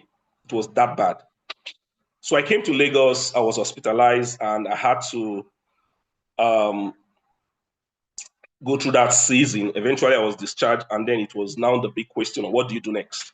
How do you fix this mess? How do you pick up the broken pieces and chart your way forward? Cut the long story short, it was at a women gathering. Again, there was a conference for women that was held in Terra Culture in Lagos. And because I was looking for whatever I could find my hands to do, I just wanted a platform. I just wanted an opportunity. I had to dress as a man, and I went to that conference for women. I did not care. So I was in that hall listening to women speak, and there was this particular woman on stage that her story resonated well with me. So when she was done, I approached her and I said, you know what, I would like to get to know you. Yes, it was actually a bold move because, of course, I'm a man, but it was a conference for women. So I dressed and I went regardless. So I met her and I said, thanks so much for your presentation. You inspired me. I would love to, get to know you. I would love to be connected to you. And she asked me, so what do you do? I said, I train staff of companies. Really? Oh, come over to my head office. So she invited me over to their corporate head office to meet with the managing director, who happened to be her husband. So cut the long story short, I discussed with them and they signed me up on a 1-year contract to train their entire staff. And that company is so fresh. So till tomorrow, I will always credit a huge part of my story to Mr. and Mrs. Olagoke Balogun, the founders of SoFresh.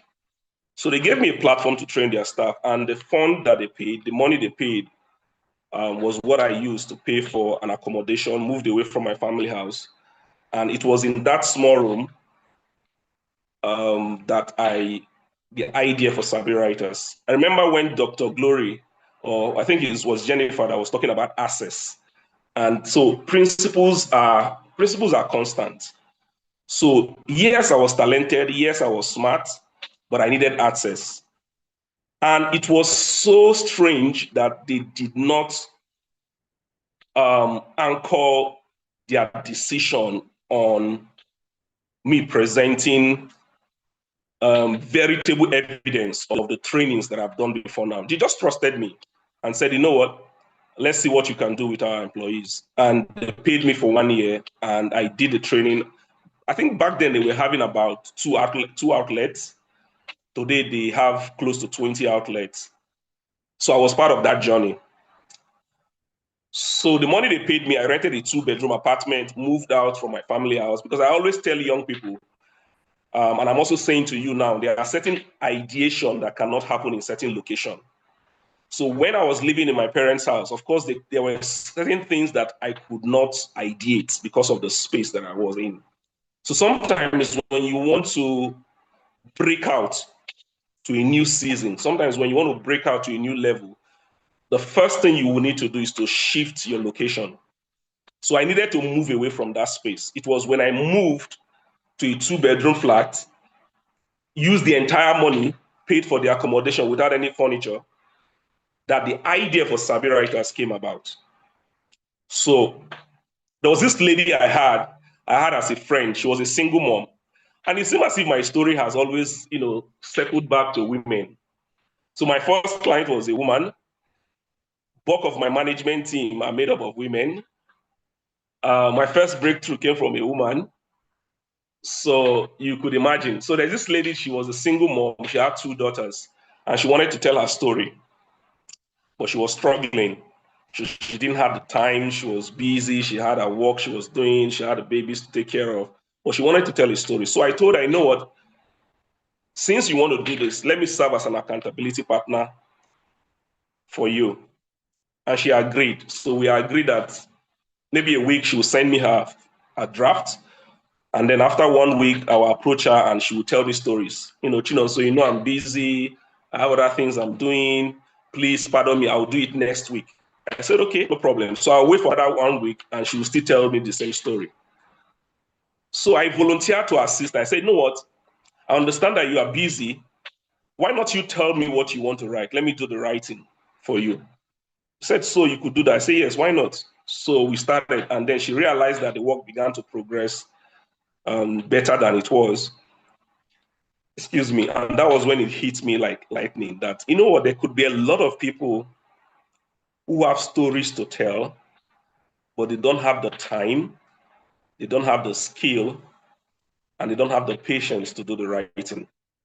So because I had an enterprise background running a business in Enugu, I wanted something that was more structured, that was institutional, not something that would just put food on my table, not something that was just within the perimeter of freelancing. I wanted an organization. I'm an enterprise guy.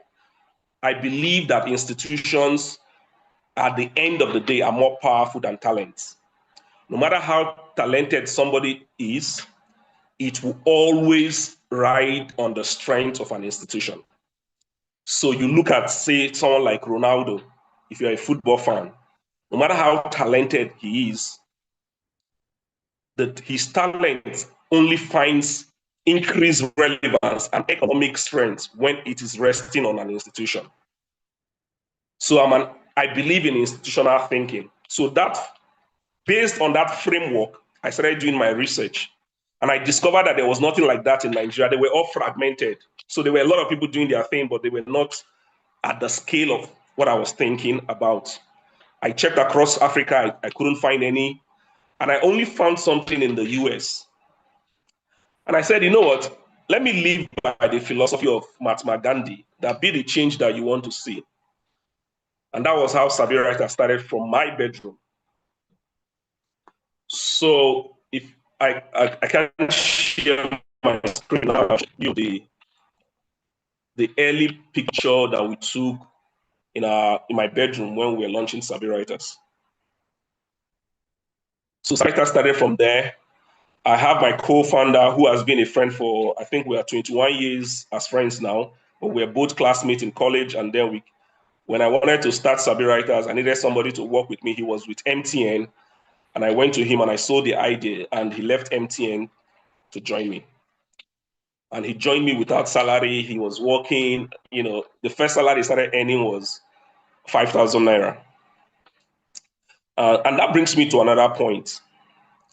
If you need the resources to be able to sell a vision, then that vision has not been ingrained in you well enough. Let me say that again. If you need the resources to sell a vision, I can argue that that vision has not been ingrained in you well enough. Can you sell your vision when the evidence does not exist? If you can use that as a litmus test, it will tie into one of the things that I'll be sharing later, which falls into what I call the S framework for scale of growth. Because many times you see people who run small businesses and then you ask them, what do you do?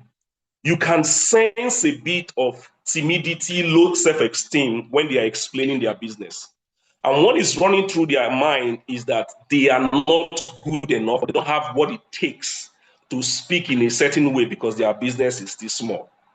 So if your business is still a seed, can you speak about it as if it's a forest? Because if you really want to build something great, you must be able to build the skill to sell the invisible as if it exists. So I sold to him the vision of Savvy Writers, and he left where he was to join me without pay. Now, I'm sure many people will not like to hear this, particularly the younger ones, the Gen Zs, when you tell them something like this, and they will just brush it out and say, motivational speakers, please avoid me. But you must have that ability to sell the invincible. So he joined me, and at the early stage, I was still doing my training to supplement what Savvy Writers was doing. And then he was selling air fresher. He was selling air fresher to make ends meet. Eventually, I started paying him 5,000 naira. And we kept on grinding and building. And we grew from my bedroom to my sitting room. Okay? From my bedroom to my sitting room, it will shock you that when we were moving from my bedroom to my sitting room, we cut a ribbon for it. I did a series about our movement to our new corporate HQ. Let me allow that sink in. We're moving from my bedroom to my sitting room, and I did an online series for it about our movement to our new corporate HQ. And we had a ribbon. We bought cake and we cut a ribbon, and we're cutting my sitting room. Because how you describe small things impacts how that small things is perceived, not only by you, but those that want to journey with you. So I remember the day that we unveiled my sitting room, we actually went on Facebook and we're playing song and people were saying, congratulations, congratulations. And people did not know that, you know what? That is actually my sitting room. And we grew to from my sitting room to another facility. Today we have, we operate from 4 facilities in Lagos and Abuja with about 80 employees in the company and clients spread across the world. Now, that's my background. But what lessons and what insight can we extrapolate from this? Because many times, when we talk about growth, in business, when we talk about growth in your career, we think that we probably think that it is more of serendipity than system. So what I'm going to do in the next, say, 15, 20 minutes is to distill all that I just shared into what I call the S framework for growth.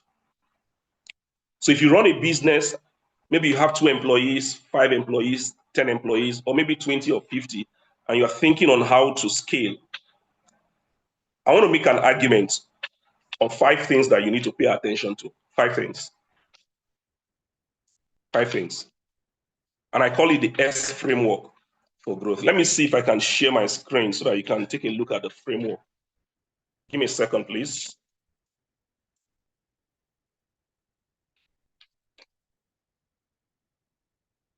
So there are 5 things, and they all start with the letter S. Because one of the things that we must understand is that by default, the Nigerian and by extension, the African system is not designed to enable scale as a default thinking from the way we were raised and also our educational system. So if you go to the Western world, the way they describe what they are building, they describe it as if by default, they are building for the global market. But one of the things that I've discovered about us here in Nigeria and by extension Africa, we are easily satisfied. You cannot want to build transformational businesses or transformational career and you're only thinking small. Because what Nigeria needs big businesses. We're about how many here? Right now we're about 73, but let's just assume, let's do a poll and say, persons that are online, 60 persons choose to build big businesses. And each business is employing an average of 500 persons, creating jobs for an average of 500 persons. Do you know the exponential impact that will have on the Nigerian GDP and economy? Or do you think when COVID struck in Nigeria, there were people that the government had to invite behind closed doors to have a meeting about stimulus package that they should have for them? The only way to protect yourself from growing extinct as an entrepreneur is to grow big. Sometimes we create some level of glamour around small businesses that we don't know that we are hurting ourselves in the process. When each of us begins to invest ourselves in growing business, number one, a lot of jobs will be created. Number two, the amount of taxes that we pay to contribute to national development will increase. Number three, we'll have the resources to scale up or even initiate our CSR. Last year, we gave scholarship to 30 children to support early child education in Nigeria. But assuming Sabi Writers is big, or is even bigger than what it is, then I can afford to send 1,000 children to school. But as a small business, I can't do that. As a big business, I can retain employees better because it is clear for them to see the career path. Because many of us have businesses that we are running that your employees don't see the tomorrow in that business. They don't see themselves in the tomorrow of that business. Because the distance between where they are and where you stand is very short. So give or take in 6 months, they should get to your level because you are not dreaming big. And because you are not dreaming big, you can't retain smart people because smart people are ambitious. And your business is not large enough or the leader is not thinking big enough to accommodate the size of the ambition. So what that means is that you begin to lose employees. How many times have you seen Dangote come on social media to cry that employees are resigning? Check it. Do your statistics. Go online and check Instagram. The people who are always complaining that employees are leaving, they are always small business. But when you build a big business, a business that is soundly structured, then you will not worry about that. Because it's actually not people who leave your business that destroy your business, it's people who stay. Let me say that again. It's not the people who leave your company that destroy your company, it's the people who stay. When you build big business, a lot can happen. You can negotiate a better term with your suppliers. When you build big business, you can do a lot of good.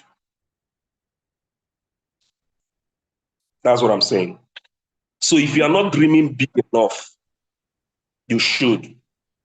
Because when you don't dream big enough, you are limiting your ability to attract and retain the right people. So the first element in the S framework is skill. You must be good at what you do. You must be among the top 5 or 10% in your industry.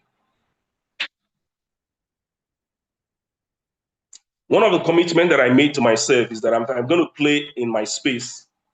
You can't mention the top 5 persons in my space in Africa and not mention Sabi Writers. Because what I've also discovered is that the top 10% in any industry extract the 90% of the value.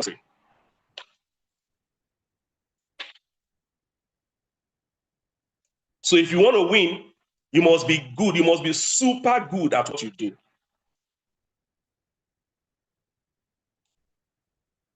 Don't be averagely good. Don't just be good. Be super good at what you do. We have a lot of writers. But one of the things that stands me out is that I understand the economics of writing. I don't get mentioned when they are talking about writers on social media. They hardly mention me because I choose not to be mentioned because I don't operate in that space. I understand the economics. I understand the business of writing. And every day I keep refining myself. So that any room I walk in, the moment I open my mouth, all heads will turn. And that is how you attract big players to engage with you. Be good at what you do. That's the very base. And I see this mistake happening so many that you see somebody set up a fashion business and you are just like every other person. You set up a dry cleaning outfit, you are like every other person. But you can't win that way. You can't scale that way. Because I don't believe that there is no industry or no business sector has monopoly for success. You can succeed in any sector and succeed big. I run one of the most boring businesses, but take a look at what I've done with Sabi Rice. You walk into my facility and somebody is saying, Chino, so is it writing that you're doing or you are doing something else? I say it's writing.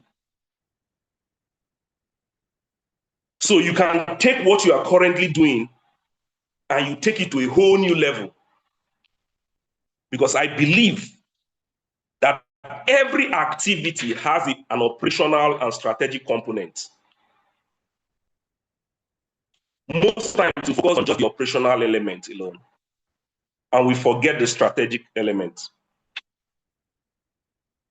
So what I did in Sabi Writers was I took writing, I took the operational side of it, and I blended it with the strategic side of it. And some of your favorite CEOs are in our clientele. So that skill, you must be good. Number two, you must master the art of selling. Oh, you must be good at sales. And it doesn't matter whether your personality is at variance with that call. You must be good at sales. Even when your business is too conventional, you must master the selling side of it.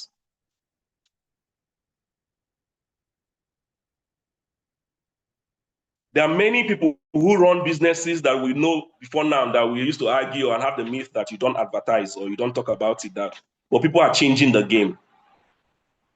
There are medical doctors that are doing incredibly well because they master this side of the equation. So I have this statement. It is not the man that is good that wins. It is the man that is known to be good.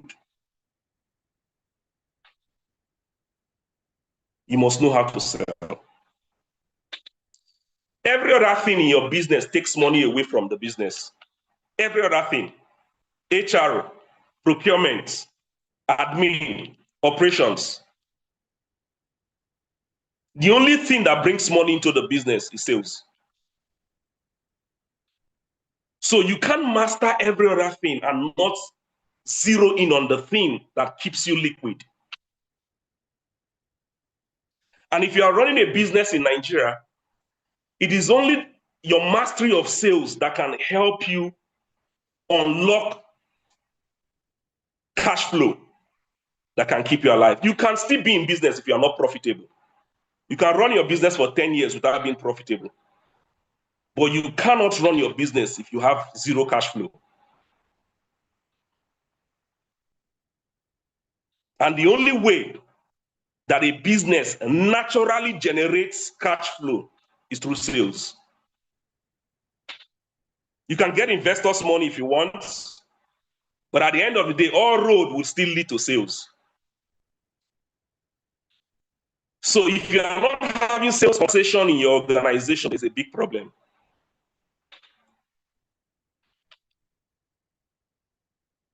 Number three, I'll have to hurry up because my time is fast spent. You must be a structured person. Everything that you are building must be structured. Everything. Your HR must be structured. Your procurement must be structured. One of the things they know me about in my business, anything they introduce, I say build a structure around it. Because that is what smart people see and they say, you know what, there is a tomorrow here. You are too small to be the only reason why God gave you that idea as an entrepreneur. You are too small to be the reason why God is blessing you. You are too small to be his agenda. You are only a distribution point. And the only way you can get to the people he has in mind is when that which he has placed in your care is structured. The fourth S is systems. Systems are different from structure. I will explain that in some other time when I have an opportunity to do so. But let me talk about systems using this example. If something happens in your organization, if a miracle happens in your organization more than 2 times, if the same miracle happens in your organization more than 2 times, there's a problem. So when something happens in your organization and it happens again, systematize it. You cannot get to a certain level in your business and they ask you, how did you make it? You say you can't tell, but it's the grace of God. No. At every point in your organization, you must be tracking data because the system is constantly speaking to you. Because everything that happens in your business should not be a miracle. Your success should have a bit of predictability in it. You must be able to predict a certain part of your success. And how do you do that? Through systems. And the last S there is story. You must be a big storyteller. Oh, you must tell your story. You don't have the marketing and advertising budget of Coca-Cola. You don't have the marketing budget of Nestle. But you have something that you can use to hack the entire game. And what's that? Storytelling. That was one of the things that we did that unlocked great opportunities for us in Sabira. We know how to tell our story. Thank you so much, So I know you can talk till. Thank you so So much. I I'm know my sorry. time is fast. Let me leave you, I'm please. so Thank you so much. I will pause here. I'm sorry, I have to cut. I know you have so much to share, and if I leave you, you can even speak till 1 p.m. without or non-stop and still make sense. Yes, but also speaks for a living. He talks, and he's a very very prolific speaker, and I believe he has shared so much business lessons that if we are to pay him for a training on business and sales, will pay a huge it will incur a huge expense. So he talked about scale, sales, structure, system, story, and in that you see the whole business structure and how you as a woman, all of us as women, all of us as entrepreneurs, all of us as professionals can thrive, and become the best version of ourselves. Sorry, Chino, so I had to cut in because our next speaker has a meeting and she really needs to take her session before she steps out of the office. So thank you so much for that amazing insight. So I'll quickly introduce our next speaker, Cordelia Uma Eke. She is the chair of Nigerian Bar Association Port Harcourt branch. I'll post her full profile on the chat so that we can just quickly proceed without much ado. So thank you very much, Chino. So let's welcome Cordelia Uma Eke. I hope she's still there because she's yes. Thank you so much. We are so sorry that I know you are busy. I know. Thank you really very much. Yes, you have the floor. Please unmute.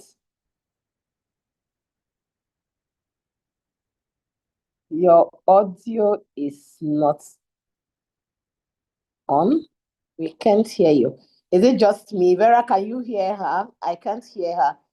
Here, it seems your audio is not connected or something.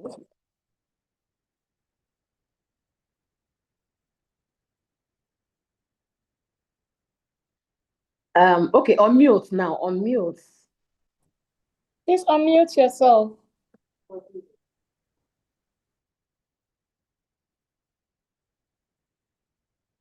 You're muted, but we can't hear you.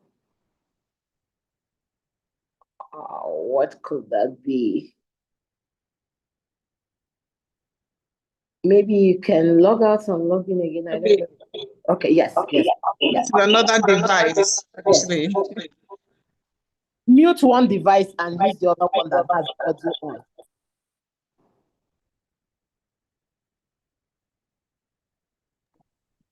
I think One. you Should be. Let me use another device. Okay. Good afternoon. We're getting a feedback. We're getting a feedback. So the two devices are closed. So you either leave from one device or just mute. Can you hear me now? Better. It's better. Yes. Is this better? Yes, you can. It's good now. You Yes, can hear me. Yes, please. Okay, so now, please proceed. Yes. good afternoon, everyone. It has really been exciting listening to the other speakers before me. And I must say that the good thing about speaking late in the day is that, you have very little to say because the persons that come up before you have said a whole lot. So it's going to make my work a whole lot easier. And I'll just try to touch on a few areas that I hope will make some meaning to someone. Well, I've been asked to share my journey towards building my career, overcoming challenges. I would say, first of all, that I did not really plan to be where I am. I didn't plan things to be the way they are now. As I'd call, I just wanted to, go out there, be a corporate lawyer. That's what we all say. Let's be a corporate lawyer. I don't want to go to court, just stay in a cool, chilled office. But well, God had other plans for me, as we say. I started my law practice at Ilorin during my NYSC days at Ilorin with a senior advocate. I didn't get to do much other than follow my boss around, go to court with him, meet people. And then I thought it was time wasting. But years down the line, I see that those contacts I made, those persons I met then, have become a huge part of my network today. So the NYSC years were not wasted. And I went around with him. I had his goodwill, of course, on my side too. Then I thought I should do something different. And I joined the Road Safety Club for my CDS and decided to write a book. I wrote a book on road traffic laws in Nigeria while I was in the NYSC. My first book. Don't ask me where it is. I didn't know the importance of publishing it then, but the thing is, it was approved for publication. But what that book did for me, with the recommendation of my boss, was to get me a state award. So I got the Kwara State Award. And let me say, the award was a wall clock.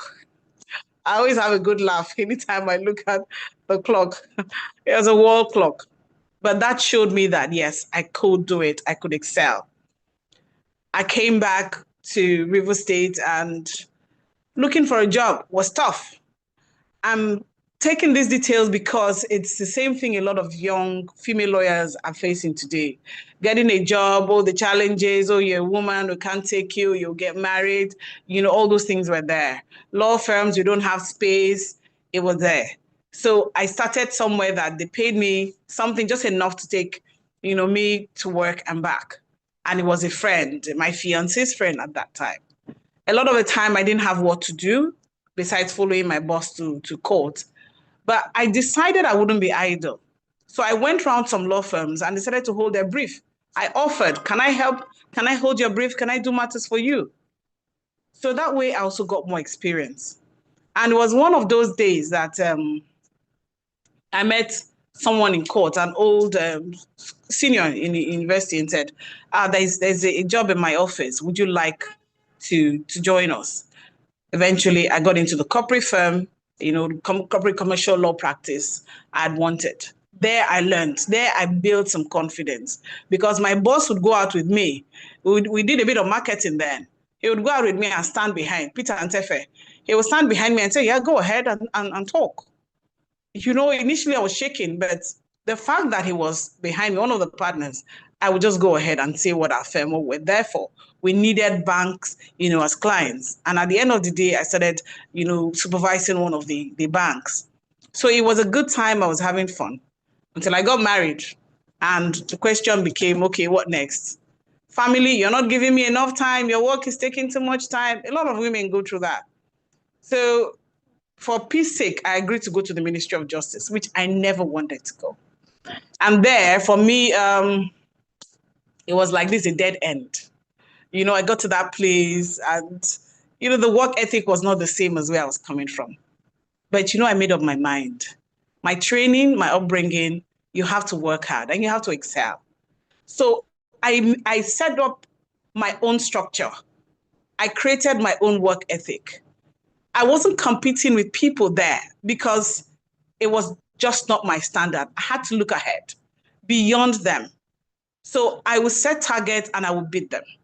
There were a lot of people that had very few case files, but at the time I had like 100 files. I was going to court. I didn't have people taking me on then, except one lady. I went to join her. Madam, please, can I join you to court? Can I learn? I never wanted to be in criminal prosecution. Oh no, it wasn't my thing, but that's where they threw me when I got to the ministry. But the thing is, I don't like failure. My father drummed that into me because of 5 girls, and people laughed at him and he said, you girls, you cannot be failures. So I picked up and I had to be the best at that criminal, law thing, public prosecution. I was small then, so I didn't fancy struggling with criminals in court. But, being my size, I think, made them underestimate me. And it gave me room. Because they were underestimating me in court, it gave me room to hit them, when they did not know, when they were not ready, they didn't see me coming. So it gave me victories and my confidence grew. So around me, I set up my own work structures. I had my own laptop. I had a printer. I had a printer that, was rechargeable. So even if there was no light in the office, I could print my processes. In my car, I could print. I could do my work from anywhere. I wasn't waiting for paper. Why people are complaining there's no paper in the pool, the typists are busy. I did my work and I just moved on because I had my own path. And then one thing I told myself, I would not defile myself with King's meat. It has a lot of meaning because a lot of things were going on around me. And I said, I'm not going to be part of this. I want to sleep well at night. So that's career. And Ministry of Justice, I thought was going to be a dead end, became a pathway to so many things. It helped me manage family, and it gave me time to do a lot more. While in the ministry, right now I'm a director in the ministry, I've reached more or less like the top. But while in the ministry, I had time to attend association meetings. I had time to volunteer, FIDA and other organizations, the MBA. Because I was there, I could run for election, into the MBA Port Harcourt branch as publicity secretary. Now, I became publicity secretary, and that opened another door. I will tell you one of the things, the benefits. I got into, I was asked to represent my chairman, the MBA chairman, at the section on business law meeting in Lagos. I was in Lagos, 2007. Planning meeting for the conference. I got there and I met Ms. Mfono-Soros. The first time I was meeting her. And of course, Ms. Itome there. And in the course of the discussions, I had ideas. I said, I can advertise this conference. I could do this, I could do that. And they were just looking at me. You're just coming. So, well, we left. The next meeting I didn't attend because there was no money to sponsor me to Lagos. But I got a call thereafter, and he said, Mr. Tommy said, Cordelia, we didn't see you. I said, well, my chairman didn't send me again.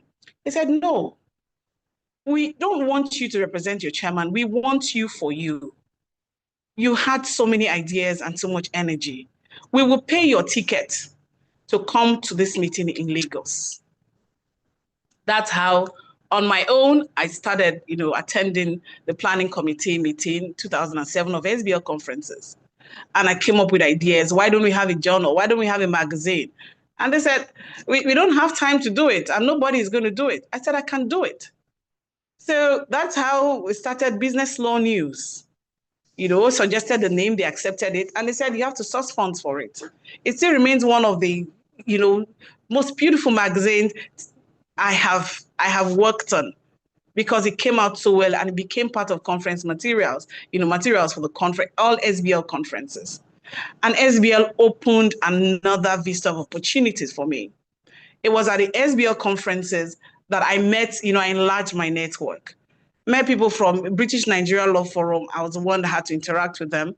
They gave me various assignments, and I pulled some people from Port Harcourt, to the conferences with me. I had my child with me, so he would go with me on vacation, stay in the hotel room, somebody would be with him while I was doing my work with SBL. Then on one of those meetings, somebody talking with someone, I mentioned that I wanted to do my master's abroad. He said, why? Come to my university where I work. And I said, well, I have a third class. He said, no. What have you done? What have you done? Publications and all. And yours truly, that's how I went to University of Kent. And of course, the BNLF family were there, that had met in SBL. So volunteering through SBL has been massive, has made a lot of impact in my career. It opened a lot of doors. So coming back, NBA gave me a lot of confidence. Gave me a lot of confidence to do a lot of things. I realized that, even though I was the only female in the midst of the men, I had a voice. I could speak up. And one thing I've learned along the line is, if you are good at what you do, even if people do not like you, they will come to you. So I had to learn to be good at whatever they gave me to do. And so I had a voice, and I made them listen because of that. So key moments, there have been so much. There has been so many things, key moments, my success. Will I say my success? I don't see myself as having succeeded. There's still so much to do. There's still so much I want to do, But so far, things that have helped me, my decision to always make the best of whatever situation I find myself. I didn't want to go to the ministry, but when I found myself there, I had to be the best I could be. So I always decide not to cry over spilled milk. Well, it's happened, okay, it's bad. Even if I make mistakes, it's done. Dust yourself up, get up, and keep moving. Don't sit down and feel sorry for yourself for too long. Of course, you can cry, but you've got to keep moving. I've had mentors, yes, mentors along the line. Started first from university. Right from the university as a law student, all my vacations were in law firms. I started with Serenity Legal Union. And I would do anything that they asked me to do. Okay, are you at reception today? You learn how to answer the phone. You learn how to make tea, arrange the books for lawyers. I just did general things. It was a commercial law firm. And I learned their work ethic from Serenity Legal Union, Serena Dokubo & Co. Then I moved on. So my next employers were even lawyers from that firm. They were in that firm. So it helped me, and I've had mentors. So Serena Dokubo, His Royal Highness Serena Dokubo Spieth, remains my mentor to today because I have kept in touch. I had a brief time in Georgie Tomi and Partners, Port Harcourt. That was with Sotoni Tomi here. And the mentoring, fantastic. In the Ministry of Justice, H. Ode Ajimogobi SCN came in at the time as Attorney General, and I learned so much from him. And that's because he would say, no excuses. I give you work to do, get it done, and then complain later. So I learned that, get the job done. Then later you can say, okay, I spent more than I was supposed to spend, you owe me this and all that, but get the job done. and they remain my mentors. Fun stories, there are so many. So I keep in touch with these people till now, so that I'm able to learn from them. Mentorship, I'm a product of mentorship. That's why I like to mentor young people. Networking has been amazing. And then collaboration. You can't do it alone. You have to get help from people. So you need to learn to collaborate. That's one thing, even in the MBA, that I try to do from time to time, collaboration. Because when you bring your energies, you know, you contribute in various ways, it makes you stronger, it makes you bigger. So you have an idea, let somebody else that has expertise, you know, bring in whatever you have. And then we come out together bigger and stronger. Resilience. Wow. My story. I don't like failure. So I'm determined to find a way out. So the best way to avoid failure is by, you know, doing the best. If you give up, you have actually admitted to failure. So we have to stick through the tough times. And look, I can tell you, when my heart is overwhelmed, it leads me to the rock that is higher than I. It's God. That is the bottom line. When, you know, nothing else is working, I just go and cry and ask Holy Spirit for guidance and direction. So, you know, maybe that's the best way I can say I deal with difficult times. Lessons I have learned: balancing career, family, well-being, prioritize. You cannot really balance it all. People ask me, how do you balance it? I say, I don't know. It's just God. So you have to prioritize for time. What is the most important thing at this time? You know, something suffers. That's the truth. Something must suffer at some point. So you decide what is suffering at that particular point. And family is key, because when you're done outside everything, it's back to the family. That's where you go and cry. That's where they hug you when things, you know, go bad outside. So you have to be intentional and plan for family time. So sometimes be ready to pay. Be ready to outsource and be ready to pay extra. You know, spend your money so that you'll also get that with what you want. You have time for your career, to build your career. Women aspiring to break barriers and achieve goals, what do I advise? Well, you have to, you know, be determined. You have to work extra hard. Bear in mind that a woman works like 3, 4, 5 times more than a man to get the same acknowledgement, or something a little close to the acknowledgement they get. Yeah, that's just how it is. It's not nice, it's not okay, but that's how it is. So get to work. You know, tie your belt and move on. And when you get there, look, nobody will quarrel with your competence. There have been many times people, I don't like she's this, she's that, but she can do the job, sha. So when the chips are down, they will look for you. So get ready to work. Get ready to make sacrifices, and, you know, it's a whole lot. Be determined and be patient. Your time will come. Breaking barriers requires, of course, extra work. And now, readiness to take the blows. Okay, I want to come in also in the part of politics, a little bit of the political side of it. Somehow, leadership has always found me. I'm the first of 7 children of my dad, my parents, you know, so somehow leadership always found me from senior prefect to secondary school, you know, and I've always pioneered a lot of institutions and organizations. So it's just part of it. But, you know, I have faced a lot of attacks in the course of my journey. And especially when you want to get into political office, be it in the MBA or anywhere. The men fight you, the women fight you. It's both ways. And for us women, you know, we can't help ourselves. Oh, what's she feeling like? She wants to make us look bad. You know, there are a number of things. It's there. You know, it's just that thing. So you have to be ready. When I was going to run for secretary, I had to prepare. I started way ahead of time.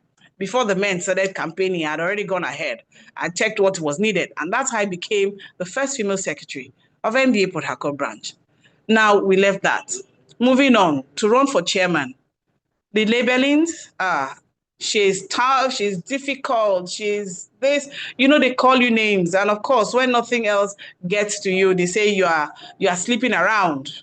I say it because that is what they say. She's sleeping with everybody, all the SANs, all the, you know. So you have to toughen up and be ready to take it and swim through it because you have a goal.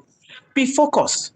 So even though I had those battles, yes, even though I had those battles, there were men that stood by me. There were men who always come, you can deliver the goods. So for any woman aspiring for office, you have to be ready. And don't just relax and say, because I'm a woman, women will support me. No, that it doesn't work like that.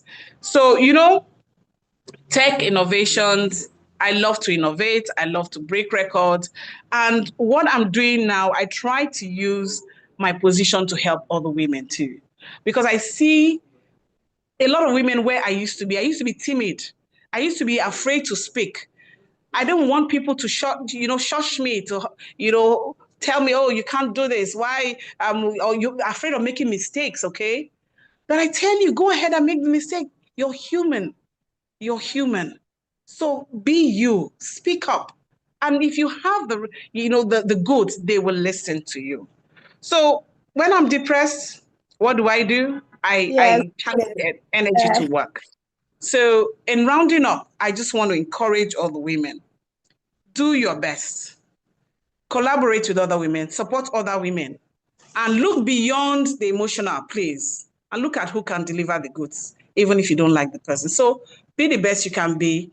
And hopefully somebody is going to hear your voice in that little corner. Finally, there is always an Esther moment, please. Courage. I had the Esther moment several times. If I perish, I perish. And that is between you and your God. Once you believe in it, please go for it. Thank you very much for listening.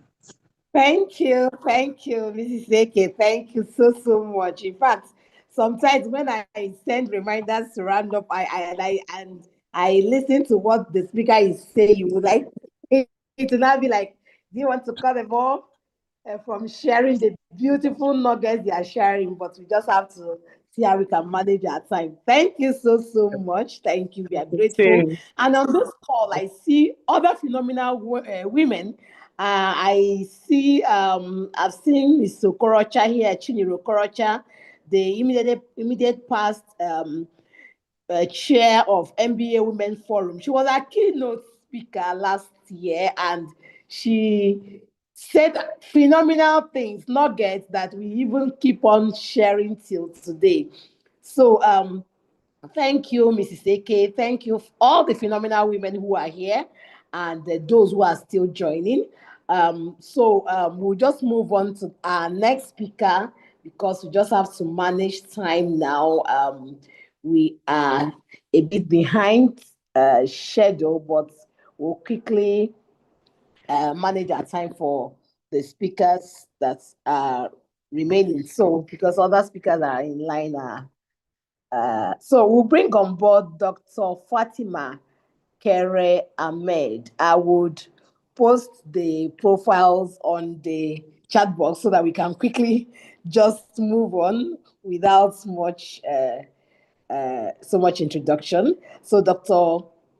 Fatima Kere Ahmed was the zonal officer of the XBL Northern Zone and also works at the the procurement. I will just resend her full profile because I cannot just do justice to all her profile now. So Dr. Fatima, please, you have the floor.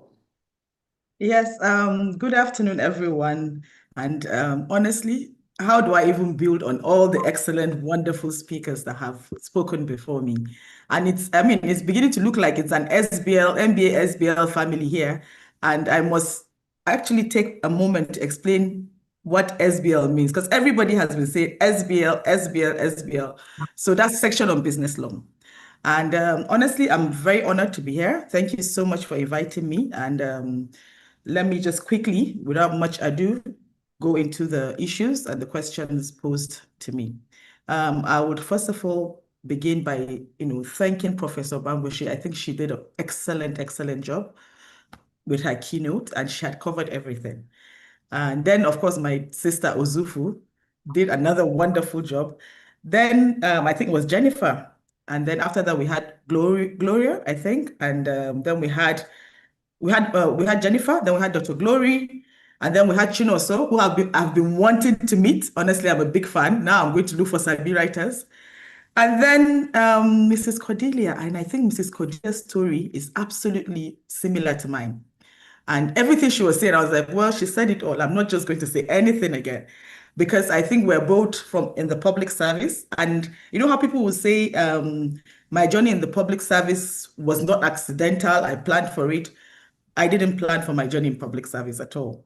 And, coming from private, I would say coming from private sector, because my background has always been, I did maritime law, I did oil and gas law in the UK. And when I came back to Nigeria, it was just like, I was so sure I was going to work somewhere along those lines.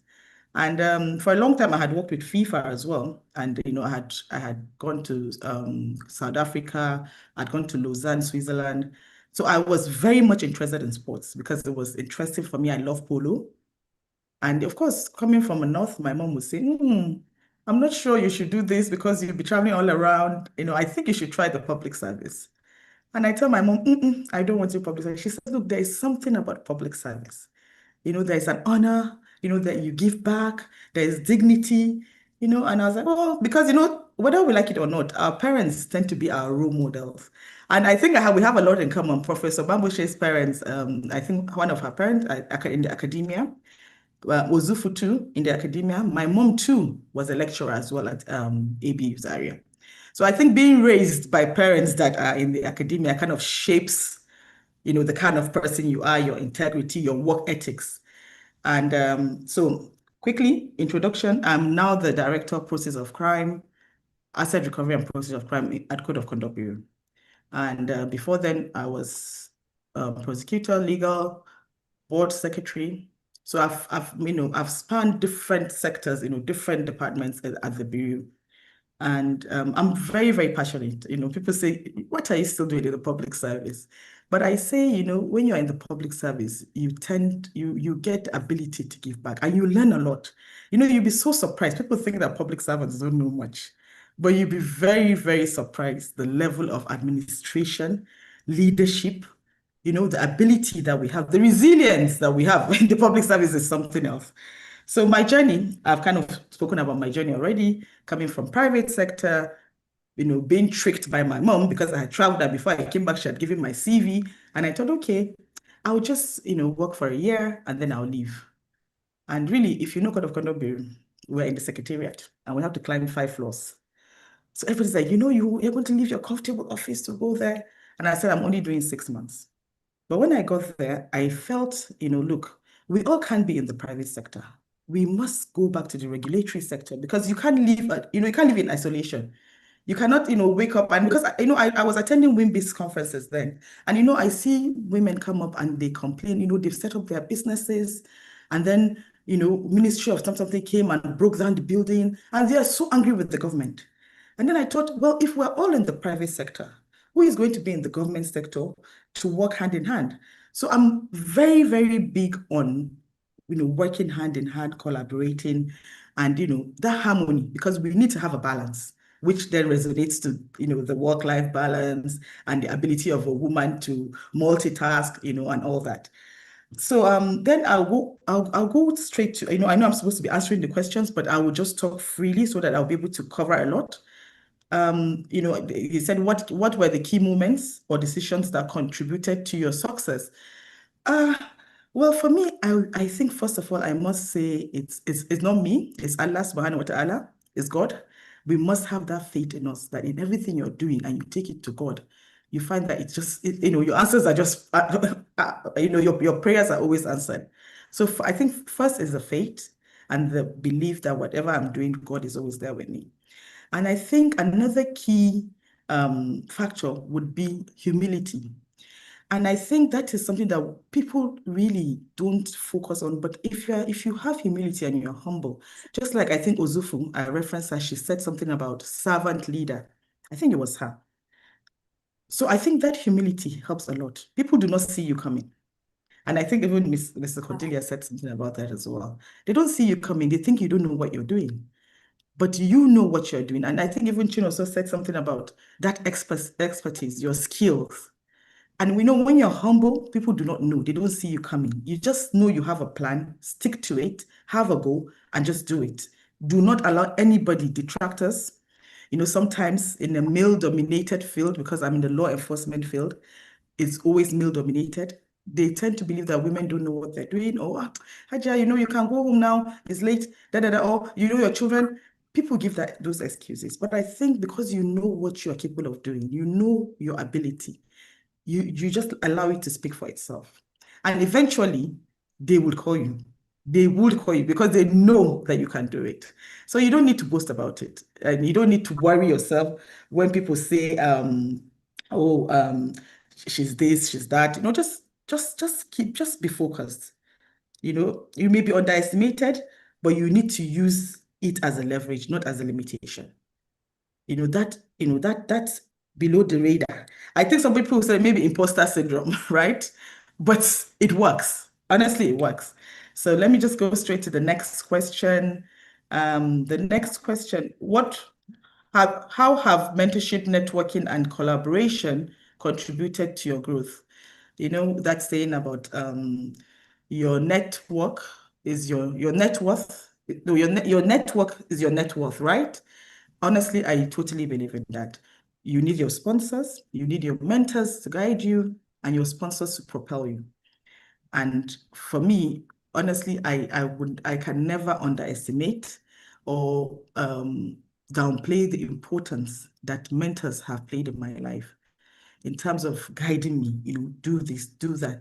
And listen, because sometimes we don't listen to, we can be stubborn.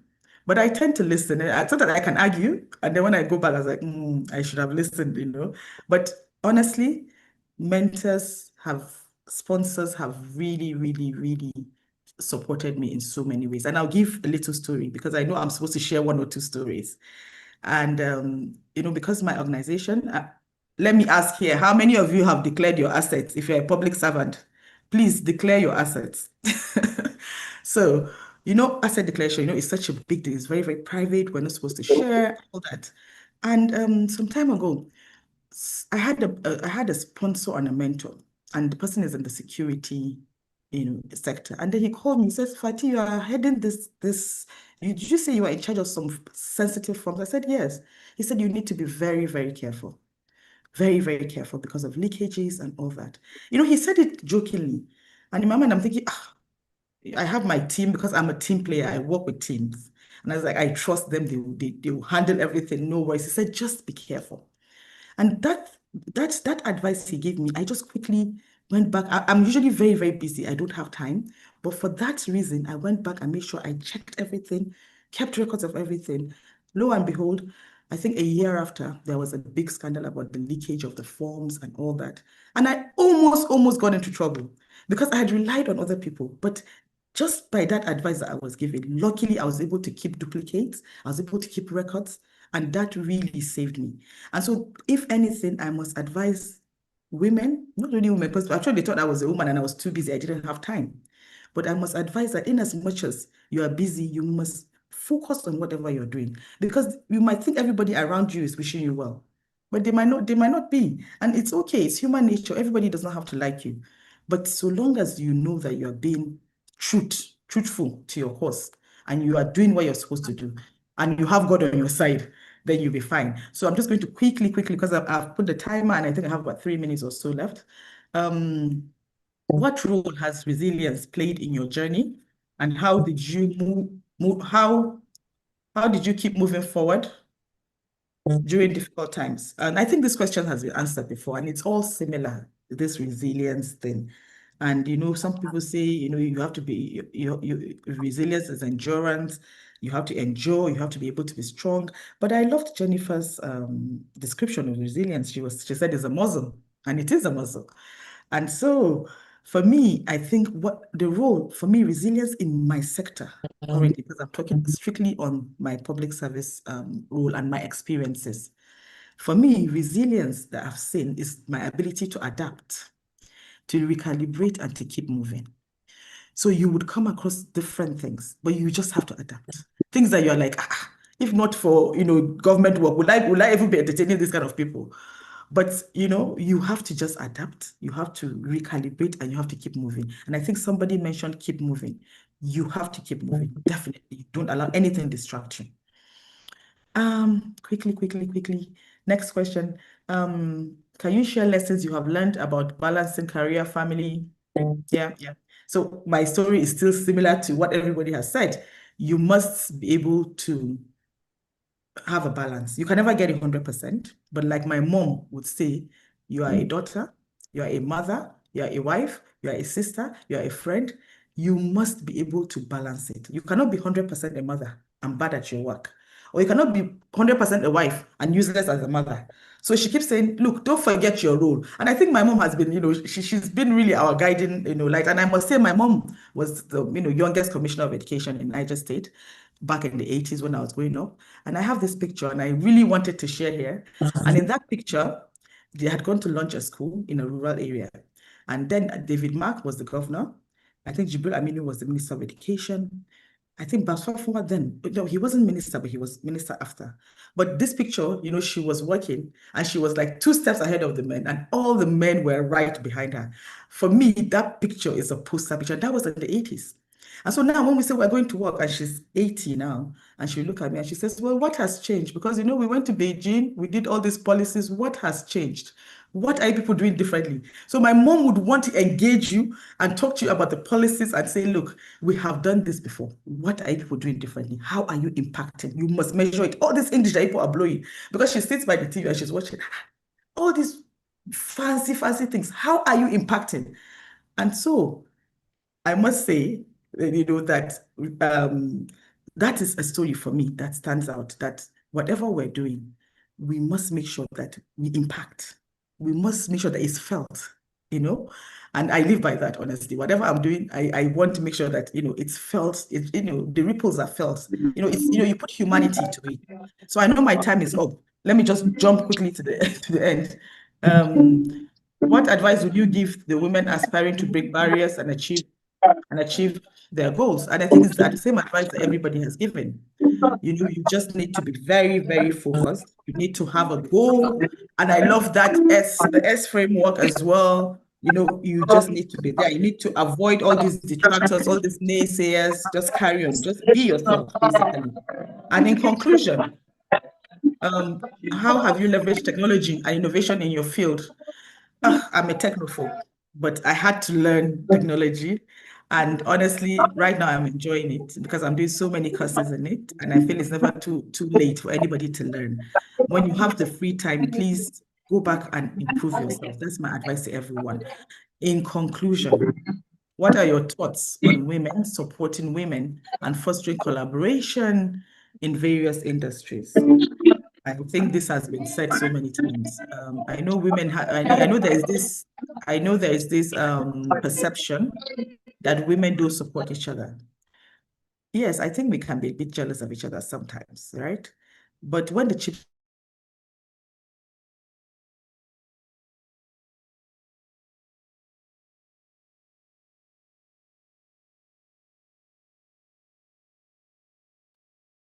Sorry, sorry, I don't know what happened. It just says on mute. Okay, so as in conclusion, I said there's this perception about women not supporting each other, about women being a bit jealous of each other. But for me, what I just feel that I need to support women. And my team, in my department at the Code of Conduct Bureau, where we have the most women in that department. Everybody says, how are you coping? But surprisingly, initially there was that little friction. But right now, I think we're flourishing. So long as everybody knows what they're supposed to do, so long as we collaborate, we support each other. I think that we just need to know that we're not in competition with each other. We're supposed to be there to help each other to grow, And I think it's the fear of the unknown. Or is that, oh, what is she doing differently? But if you actually apply yourself, you can do even better than me. And I tell them, for me, I feel like let them do the work, and I would be the one to, I would come in later. I like to just give the work for them to do because they have their ideas too. And in conclusion, I must say that you don't have to wait for the perfect condition, that you should start right now. You should start to build, to grow, to give back to the community and to support each other. I don't think we need to wait for the right moment. And I would like to say thank you so much, to the organizers. Thank you so for much, inviting me. Fatima. Thank you so much. We are really, really very grateful. I know we are pressed for time and we are trying to, accommodate, everyone within the short time, share different perspectives and still manage our time. So that's why I'm just trying to cut off many people at some point. So thank you so much, Dr. Fatima.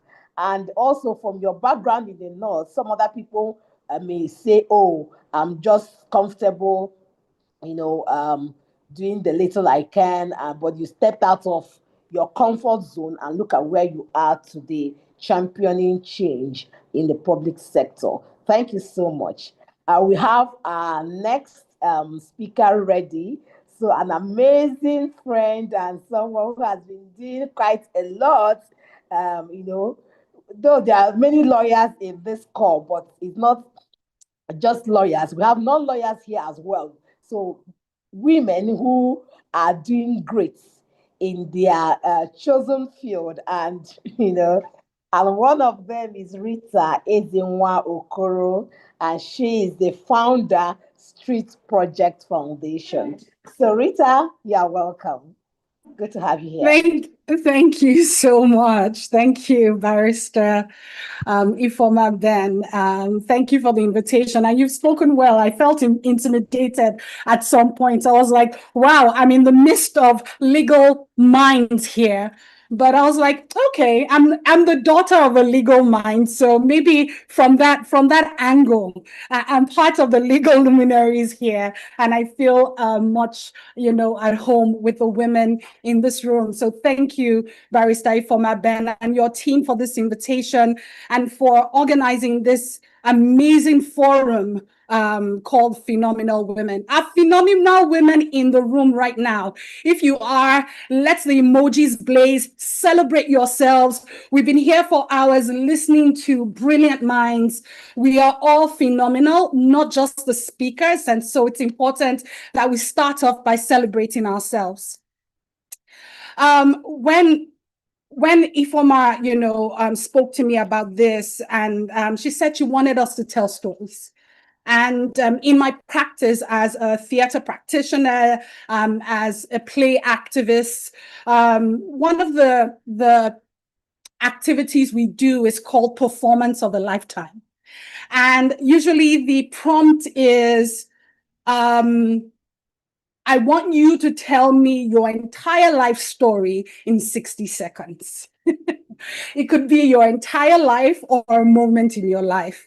And so, drawing from the lessons of that activity, I will be sharing a moment in my life, hoping that that addresses the questions that the theme of the conference intends to address. It is my hope that my brief story today would charge you to take some bold steps in your life. Let me take you back to when I was 12 years old. That age when life is supposed to be simple. School, friends, laughter, trying to figure out who you are. But that wasn't my story. At 12, I was diagnosed with a thyroid condition. Almost overnight, my body began to change. My neck swelled. My eyes became noticeably bulgy. The kind of physical change that draws attention before people even hear your name, the girl with the bulgy eyes and the swollen neck, before they know my name. And you know how children can be, curious, blunt, sometimes unintentionally cruel. So the decision was made to keep me out of certain social spaces for a while, to shield me from the judgmental glances, the whispers, the awkward conversations that begin with, "What's wrong with her neck?" In those quiet months, I learned something very early in life. I learned what it feels like to be different, to feel watched, to feel misunderstood, to feel like I'm standing on the outside of the room while everyone else seems to belong inside.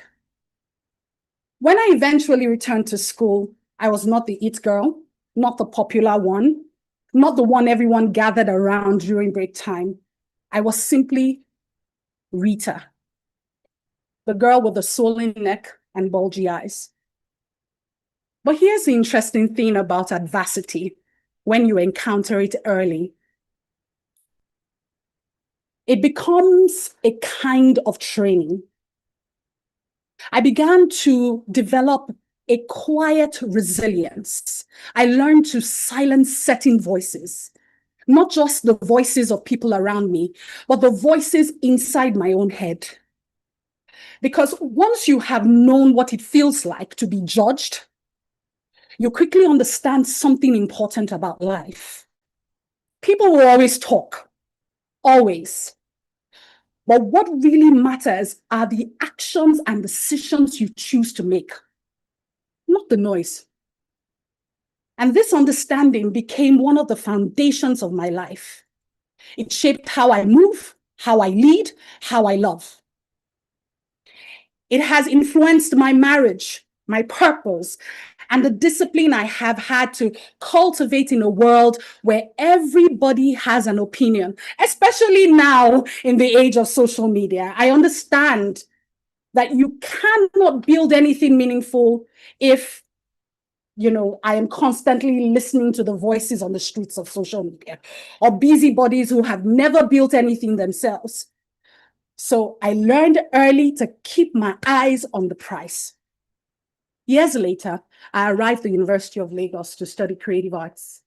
Now, let me pause here.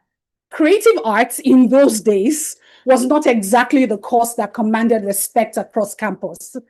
People studying engineering, medicine, or even law would ask with genuine confusion, "So what exactly are you people doing?" Some assumed we were simply there to sing and dance our way through university. And during my first year, something happened. For the first time in a long time, I wanted to belong.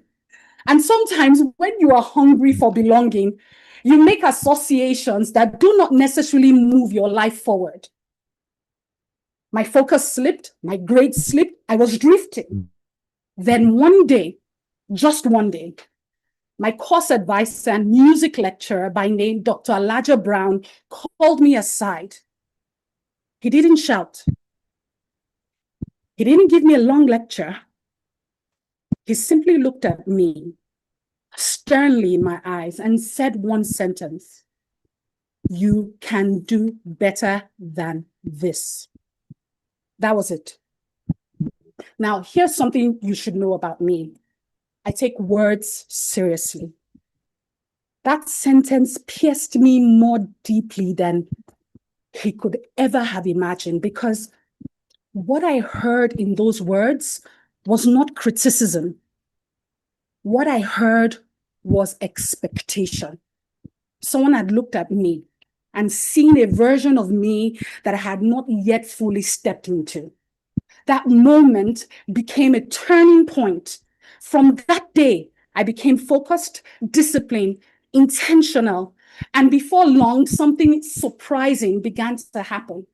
I started topping my class back to back in the creative arts, the same course that many people mocked across campus.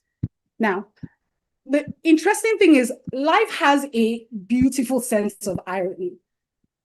You would agree with me that today we are living in what many call the age of creativity, right? And everything I once studied in creative arts, the storytelling, the performance, the imagination, the ability to see possibilities where others see limitations, has become the foundation of my life's work. What began as a person what began as a personal journey of finding my voice eventually led me to helping young people find their voice too, through the founding of the Street Project Foundation, an organization that uses the creative arts as a tool for leadership development and social transformation. From that work grew Arts Vocacy Movement, a movement with a bold vision to raise 1 million young people by the year 2030, who use art forms, music, poetry, dance, storytelling, and what we call legislative theater as instruments for social transformation. Are you with me? Yes, right on. We are right here with you. In fact, Okay. we are killing listening. Yes. Awesome. Today, through these initiatives, we have worked with over 10,000 young people, including young people living with disabilities, helping them understand something many people spend their whole lives trying to learn, that they are worthy. Wherever you are in the world hearing me, I want you to say those words. Say it with me. Let's go. I am worthy. Let's say it again. You can also put in the chat, I am worthy. I am worthy. Not because society suddenly approved or approves of you, but because we discovered our voice. Along this journey, I also became an author. My first book is called Doing, Being, Becoming for the Love of the Creative Arts, a reflection on the journey of growth through creativity, leadership, and the arts. And my second book, Exercise Your Imagination for Leaders Who Want to Play a Head Taller, is on the way. That book explores a simple but powerful idea that imagination is not a luxury, it is a leadership skill. And something interesting happened along the way. By simply committing myself to the work, by finding what I was truly good at and staying with it, I carved out a niche, a very unusual one. I dare say that there's no organization in Nigeria doing exactly what we do, not because others cannot, but because the work requires a particular combination of intention, skill, community, and continuous learning. The team and community we have built at Street Project Foundation operate on one simple philosophy. We are always becoming. We are always learning. We are always evolving. We are always improvising with the unknowable. And life has taken me to places that younger Rita could never have imagined.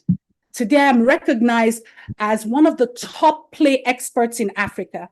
I became the first Nigerian to serve on the board of the International Society for the Performing Arts. I'm on the advisory board of a global organization called Magicians Without Borders. And I now serve as executive director of the Global Play Brigade, a global movement that brings people across cultures and countries together through the power of play. None of these things happened because I tried to be like anyone else.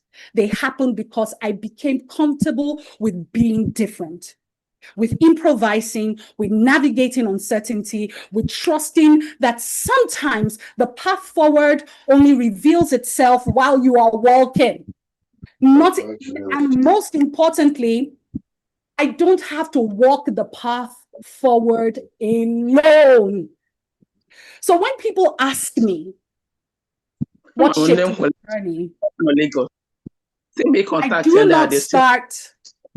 So when people ask me, what shaped my journey? I do not start with awards.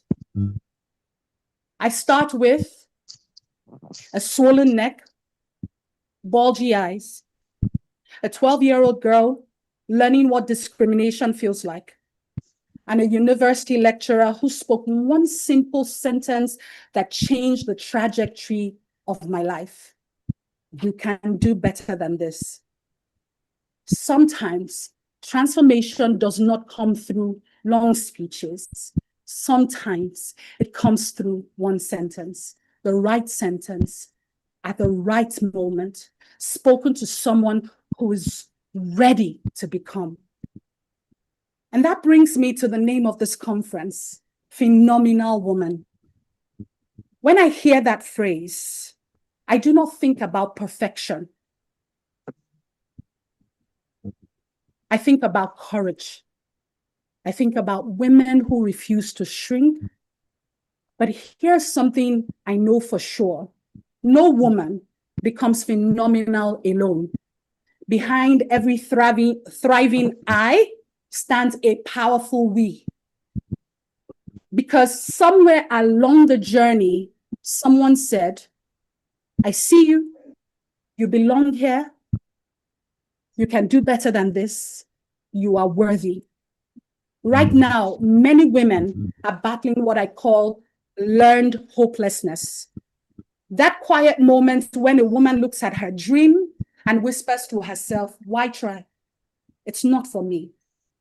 But everything changes when the we shows up for the I. And we've heard many stories here today about how the we showed up for the I. When a young girl who feels different, who is different, hears the voices around her saying, you are worthy. Right on, girl. That is what our world needs today. The currency of empathy, the courage to validate another human being. Because somewhere right now, there is a 12-year-old girl who feels like she does not belong in the room. And the words we speak to her today will shape the woman she becomes tomorrow. My people, phenomenal women. If we want more phenomenal women in this world, then we must become the we that helps them rise. Because when the we rises, the I thrives. Thank you, everybody. Thank you so much, Rita. Thank you. Please, can we have some hearts? Let's show her love. This was a powerful, this is another powerful, so all of them. In fact, there's no aspect of this conference, there's no aspect of the speakers or speeches that is not lovely, but each one comes with it a different perspective, different compelling story, different insight, different lessons. Wow. Rita, thank you so much.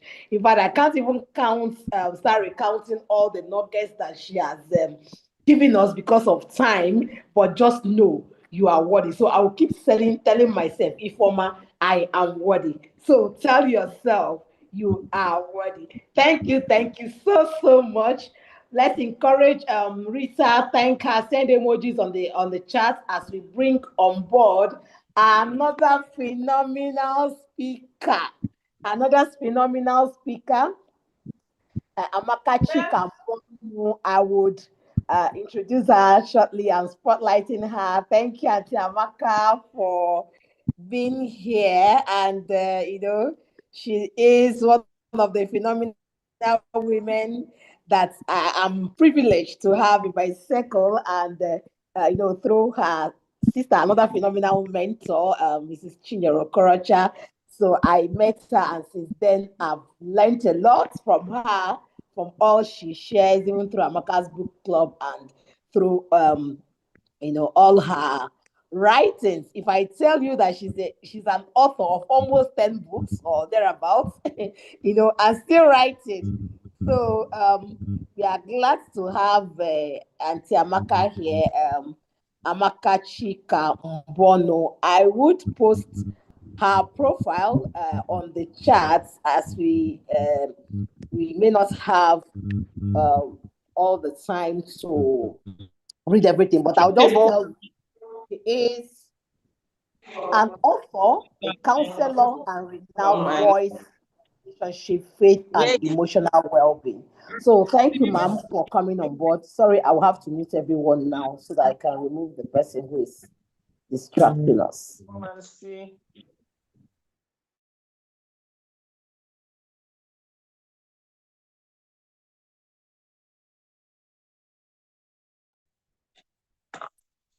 Hello, everyone. I'm going to jump right into it because We've been here for quite a while. Amazing speakers, amazing talks and everything. And this last speaker particularly, all the speakers have resonated, but this particular last one did, because the truth of the matter is that a voice of a woman can be birthed through lived experience. And that's where I'm going to jump right in. And as much as possible, I'm a stickler for time.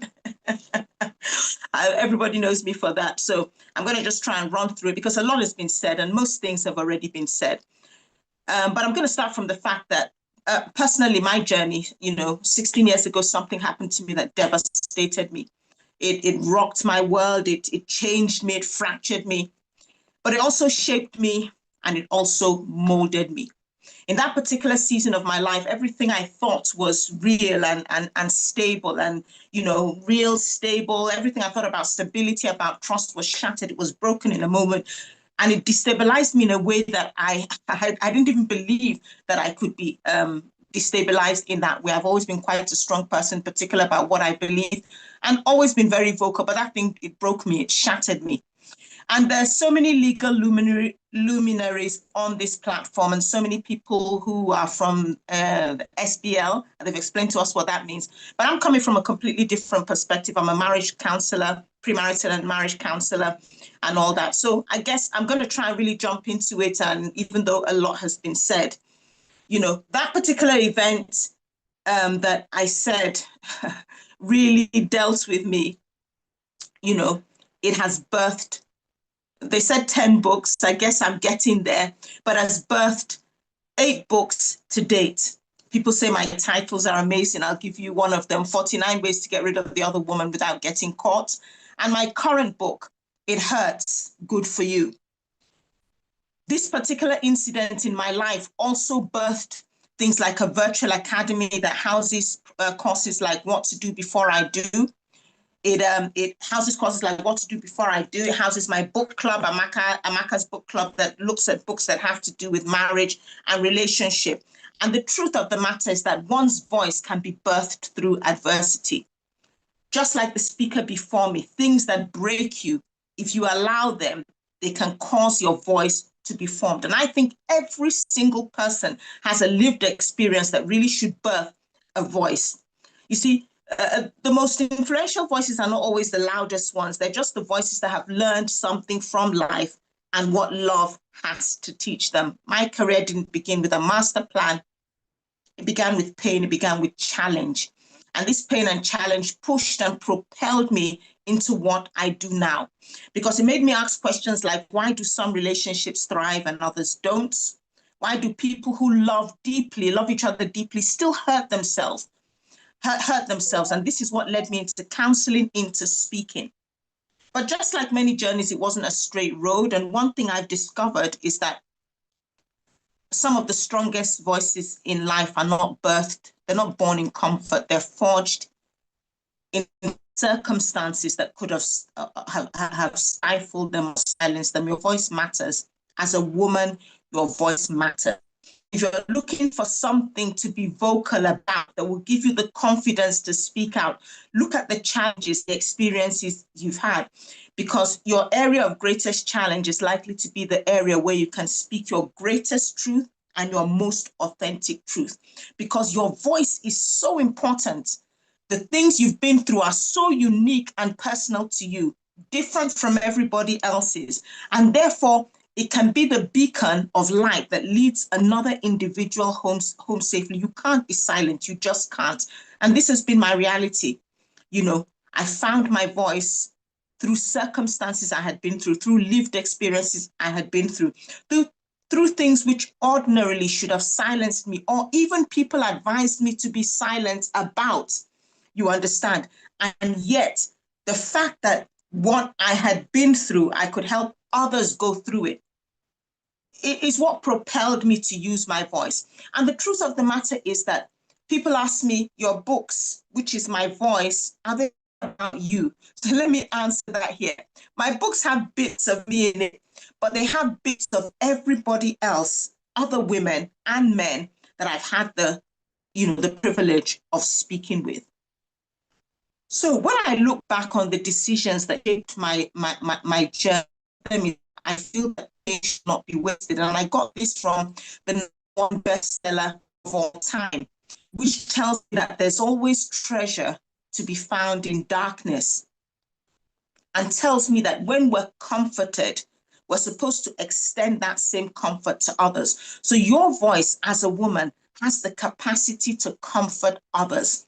That singular sentence you can speak, like the lady said to a 12-year-old, that propelled her into something that is now helping thousands. It's a responsibility that you have to use your voice in that way. Many people experience hardship, but not everybody channels hardship into things that have the potential to be transgenerational. Your voice matters. Your voice matters because your voice can be transgenerational. So there are no meaningful journeys that happen along, Along my way, mentors and collaborators have played an enormous role in my growth, because the comfort I received, not just from my faith, but also from other women, was what helped me on my journey and helped me to take decisions that have put me in a position today to speak to so many women and so many men and to write these books. I actually have 46 books yet to write, and by the grace of God, I will write them in my lifetime. One quality that has been indispensable in my journey is resilience, the ability to fall down but get up. Because times have been challenging sometimes in the area that I have chosen. And resilience, a quiet decision to keep on going despite what would ordinarily want you to stop, I have experienced firsthand. And this has shaped who I've become today. Some of the voices that ask you to be quiet in talking about your lived experience can actually have legitimate reason to want you to be silent. But you need to be convicted in your heart that what you said matters. And that's why continually as I speak now, I'm going to keep telling you your voice matters. What you have to say matters. As a woman, what you have to say matters, because your experience is unique to you. Nobody else has traversed the road you have. Nobody else has had the experiences you have. And so your voice must get out there in order to help you and to help others. So many of the important lessons in life arrive, wrapped in circumstances that we'd rather not go through. And I'm just going to go through because much has been said. In terms of balancing career, family, and well-being, many women ask this question: can women have it all? Can you really do everything? And the honest answer is that balance rarely exists. That's what I think. What exists instead is an intentional alignment. A lot of women, mother,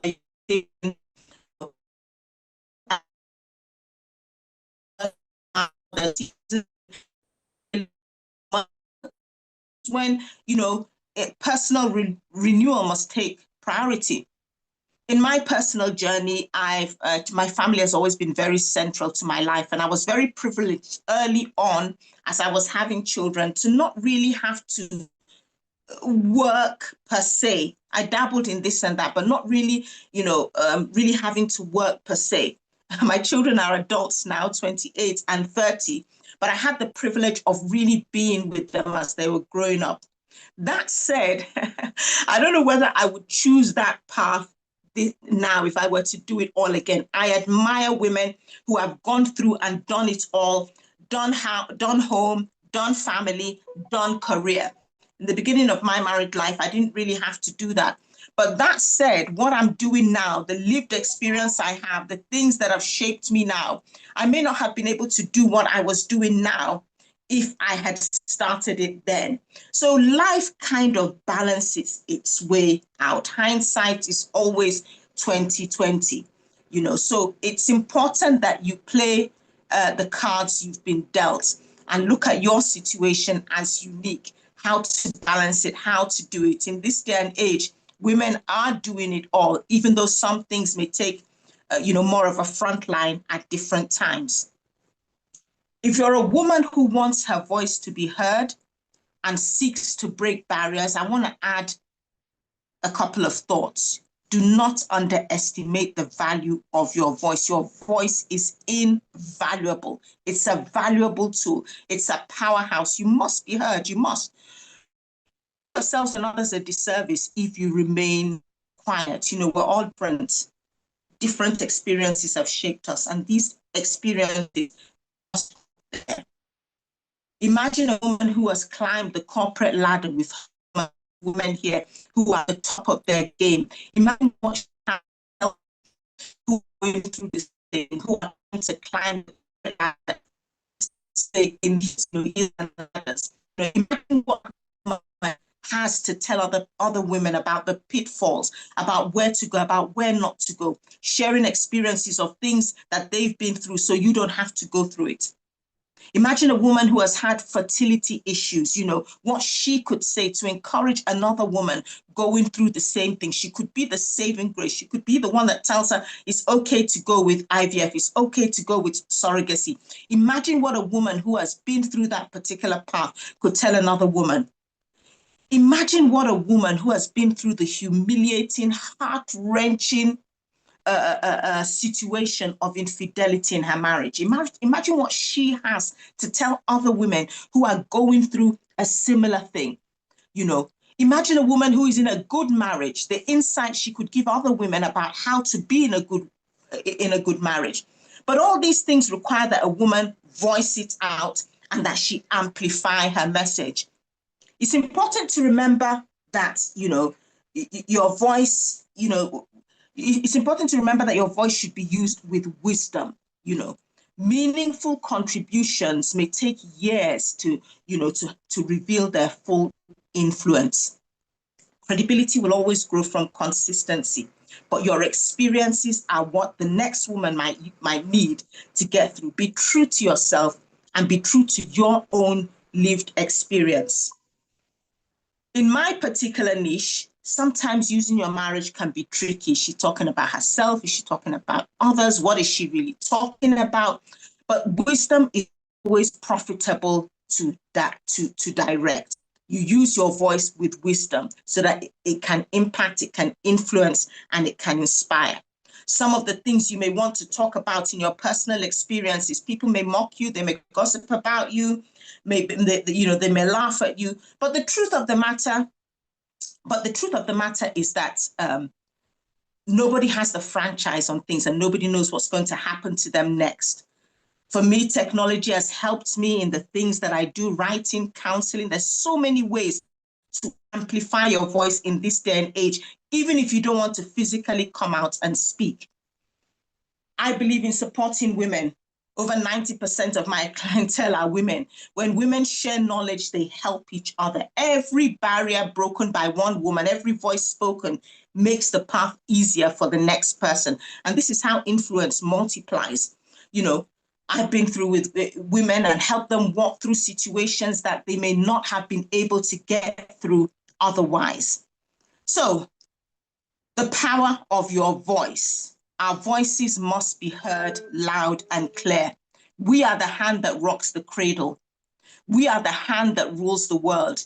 We are the ones that incubate and birth nations. And these things are done through our voice, through our influence.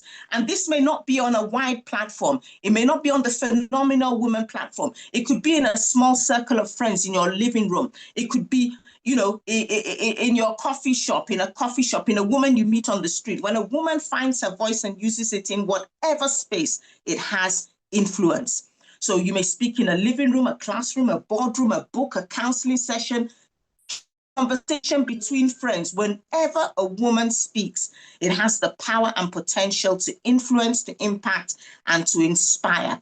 Many people think this requires a position, but it doesn't. It just requires you to know that your voice matters.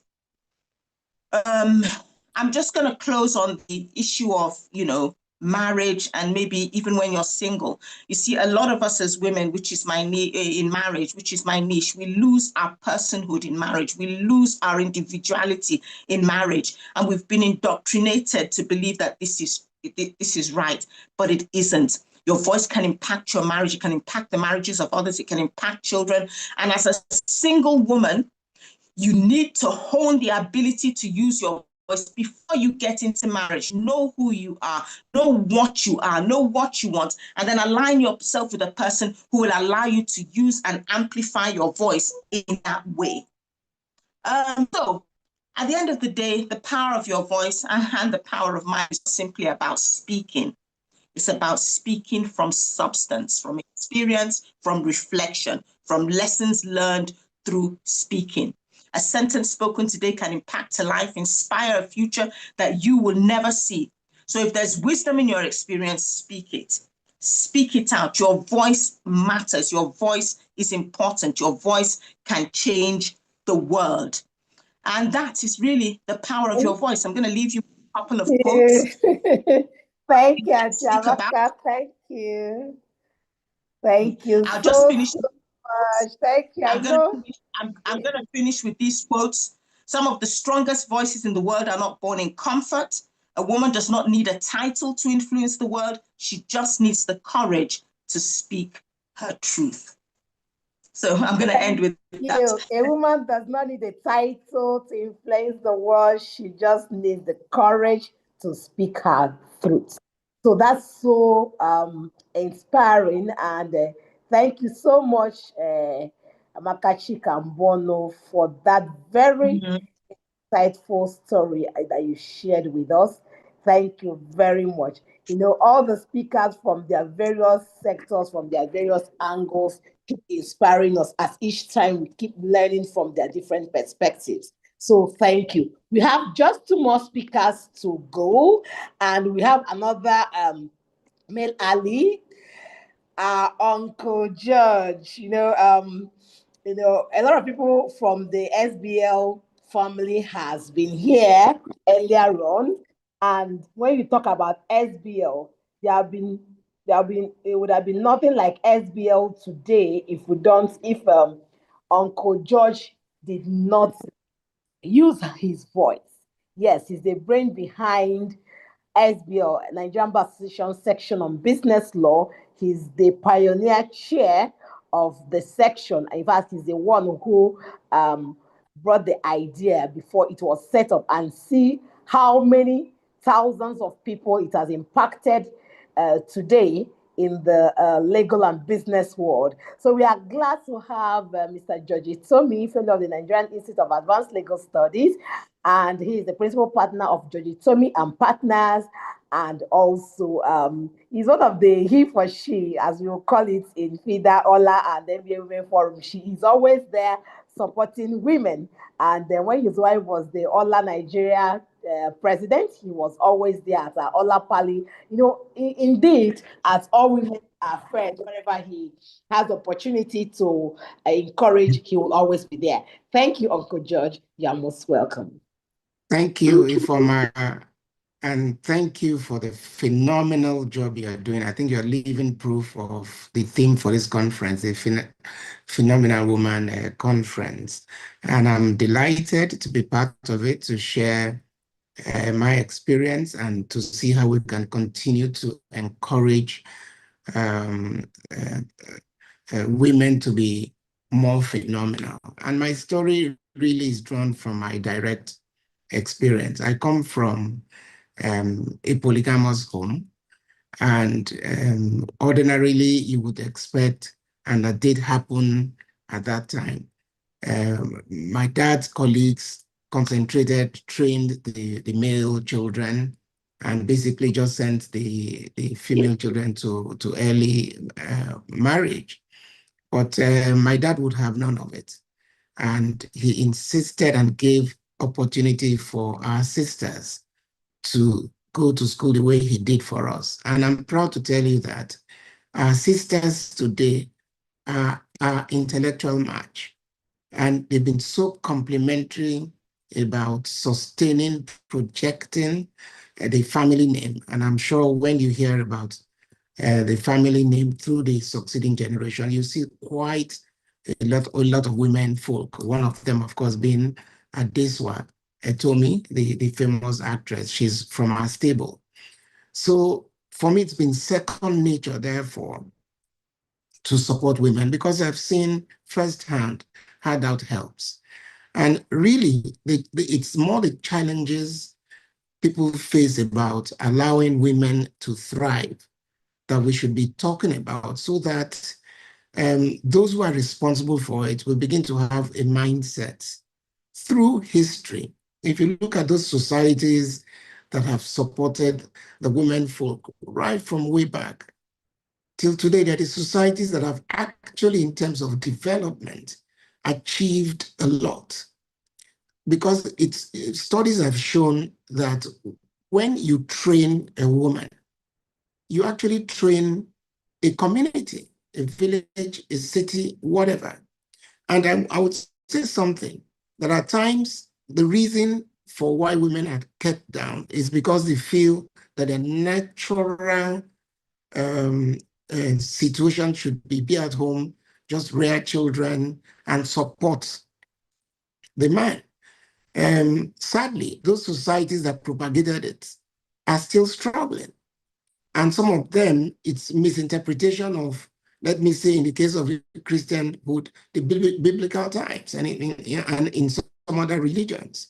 It was never the intention that God made a woman to be subordinate. Even when he created Eve from out of Adam's rib, it was for them to be co-equals in this journey of life. So I think once the male folk begin to understand that encouraging women to thrive is actually complementary, a lot will change in society. Look, I'm married to a lawyer. I have always said that she's an extension of my personality. So what benefits does it do I get by trying to hide her talent under a bushel? So anywhere she invites me to because of what she wants to do, I go willingly.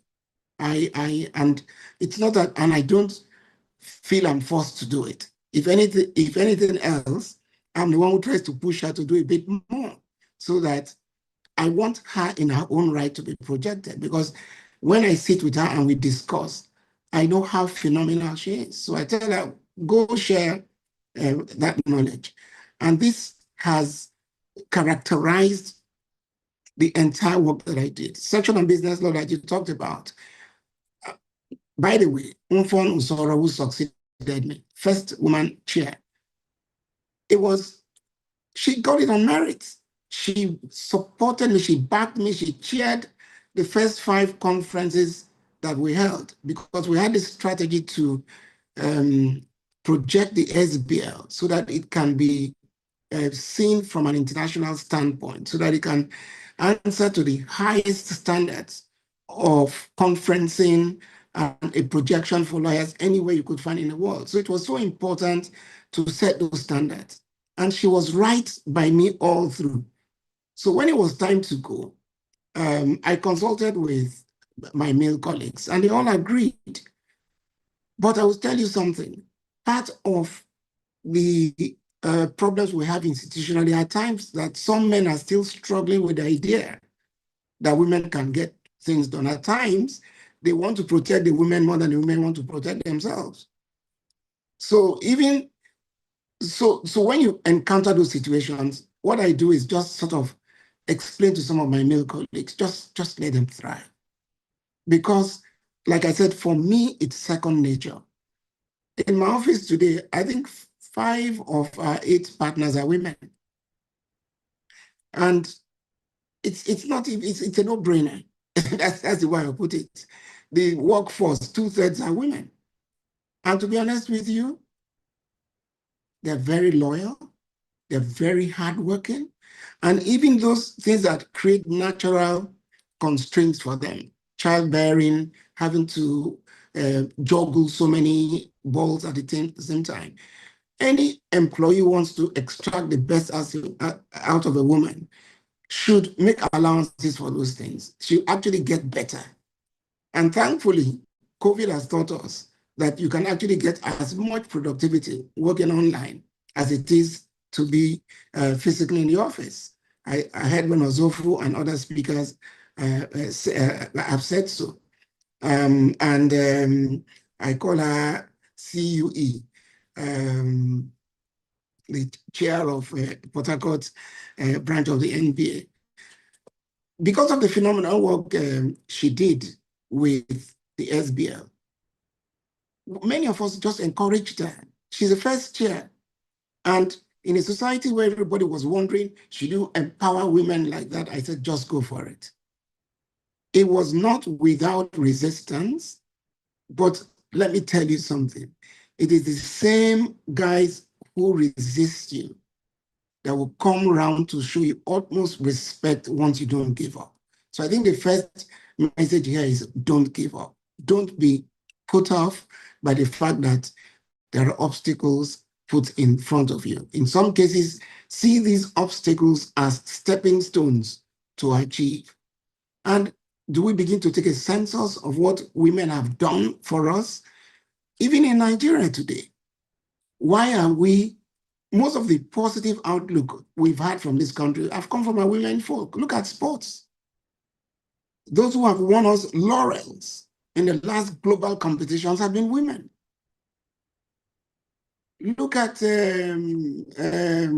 international institutions. Look at Okonjo-Iweala. Look at Amina in the United Nations. Look at all those phenomenal women doing things, not to talk about in country, where be it banking, parastatals, and so many things. They come with grace, they come with knowledge, and they work with specific targets. In fact, at times, what we men don't understand that we tend to be actually more distracted than women. So, and loyalty for me is a very, very, very important thing. If a woman gives you her word, you can go to the bank with it. When I was at the University of Ife, I was surprisingly made the chairman of what was then the Electoral Commission, because we had a history of rigged elections, unreliable outcomes, and they just wanted to clean up the system. I'd come to part 2. I had just one more year to go after part 2 for my master's, and because of the nature of the politics, I didn't want to get involved. But when I got to know that I was nominated by, I think, a lady who was deputy speaker at the time, and after my nomination, Parliament was dissolved, I really had nowhere to go to. For the first time, we introduced computers to count elections. It was a huge thing in 1975. Those of you who can go back to those records, it was a huge turning point. And my secretary, who was a lady, was the one person I could confide in, because you didn't need to reveal all the tactics you are doing to, let me say, frustrate those who would have loved to rig those elections. And she kept all the secrets intact. We surprised them. The computers counted the elections. It was a first in Ife. And I always say that it's not an accident that the Ife that became the cosmopolitan university that it turned out to be was rooted in the fact that it allowed people to express themselves, male or female. So I can go on and on and on. So I just tell you, therefore, never give up. See obstacles as stepping stones, and always get career counseling, because at times, there are times recognizing what's best for you could be a problem. And then the second step is, how do I then make sure I achieve in that goal? Seek the counsel of people, because again, we must also look at some of the downside, because at times some women, just to prove that they cannot be subjected, come across as aggressive, unduly aggressive language, very, how do I put it? Just so they don't want to be put down. No, please don't allow any situation push you to the point where you lose your poise. Just always keep that poise. That's a natural gift to women. Maintain the poise, but maintain the firmness. And as you continue this journey, just know that you're not working alone. And that, for me, is the final message for you. And just let me therefore end with thanking Ifeoma for this job. Continue to do it. And men like us will continue to support you. Not because we're patronizing you, but because we recognize the inherent quality in that woman who is given a chance to thrive. Thank you. Thank you so much, Uncle George. Thank you for those phenomenal words you have given us. In fact, Uncle George, we know him as a great supporter of women on all fronts. And whenever you call him, he's always there to give his word of advice. Thank you very much, Uncle George. Thank you for answering this call. We are most grateful. And so I will now introduce our last speaker for the day.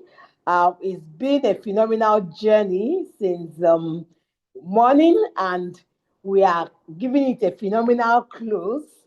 And we have another phenomenal woman who is who will be called on board to come and share her phenomenal story.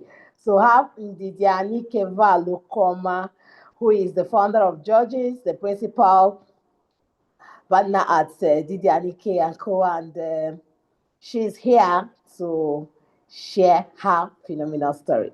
So, Ndidi, you have the floor. You're welcome. Thank you very much, Ifoma. Please confirm that you can hear me. Yes, we can hear you loud and clear. Thank you. Thank you so much to all the speakers, to everyone who's listening in. I am so excited to be here today. Very quickly, because I know we don't have time. Look at me very well.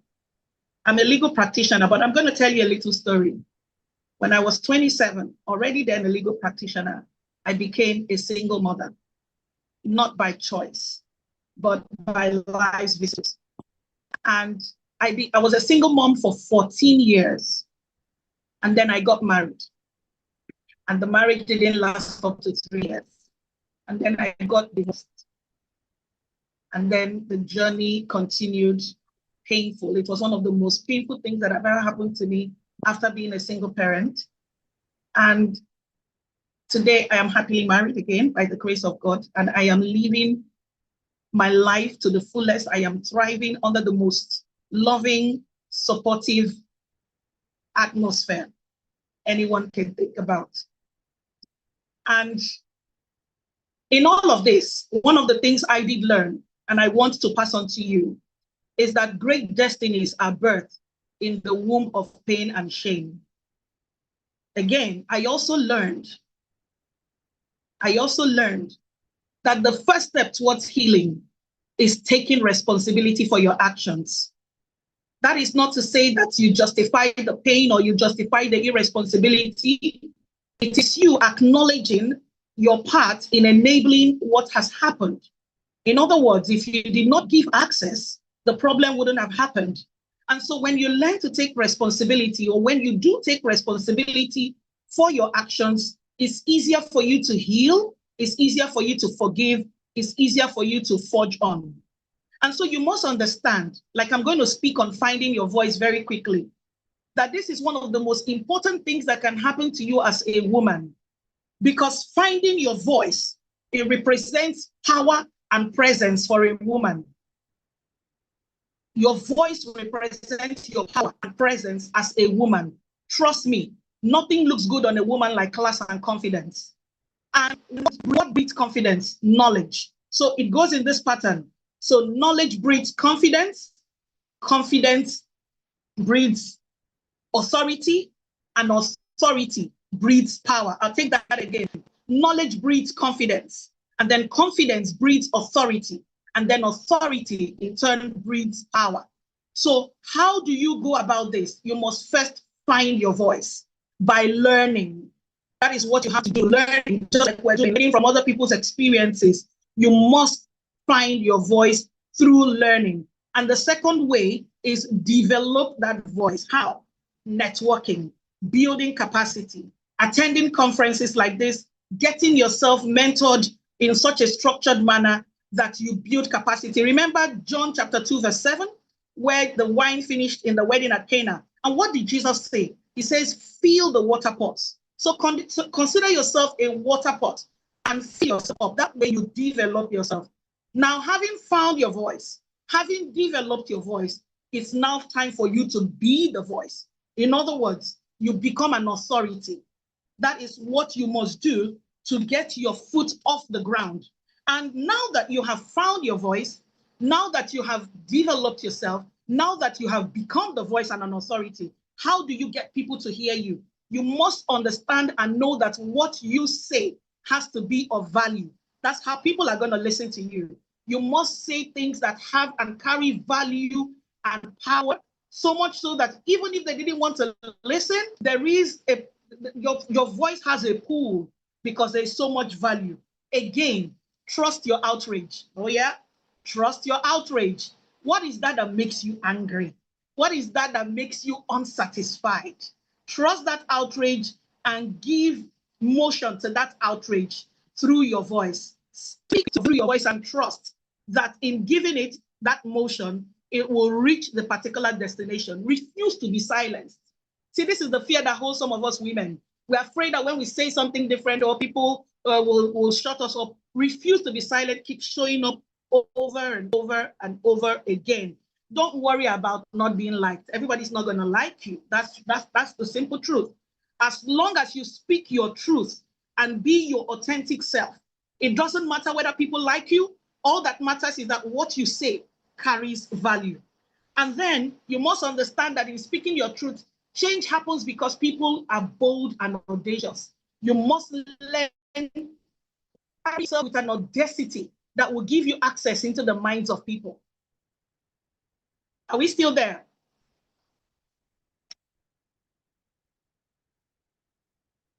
Are we still there?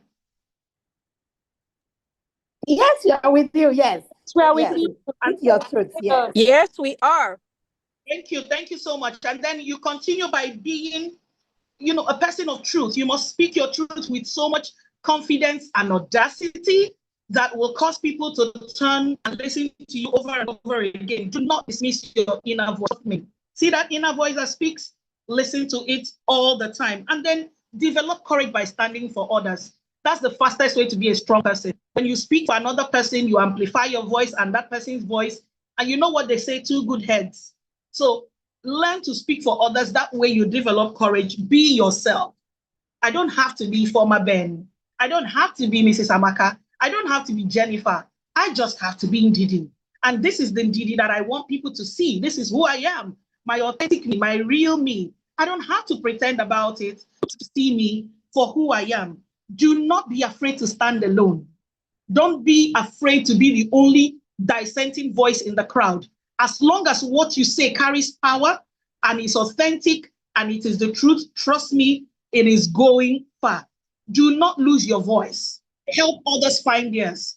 I found my voice. In the womb of pain and shame, I discovered who I was and I found my voice. Because you know what? You must learn to talk about your story. Your story is your glory.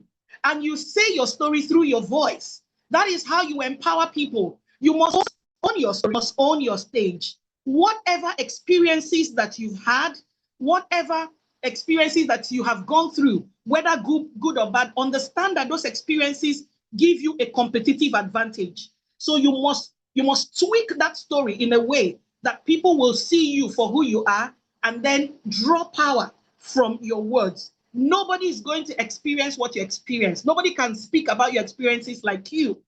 And so you must own it with your full chest.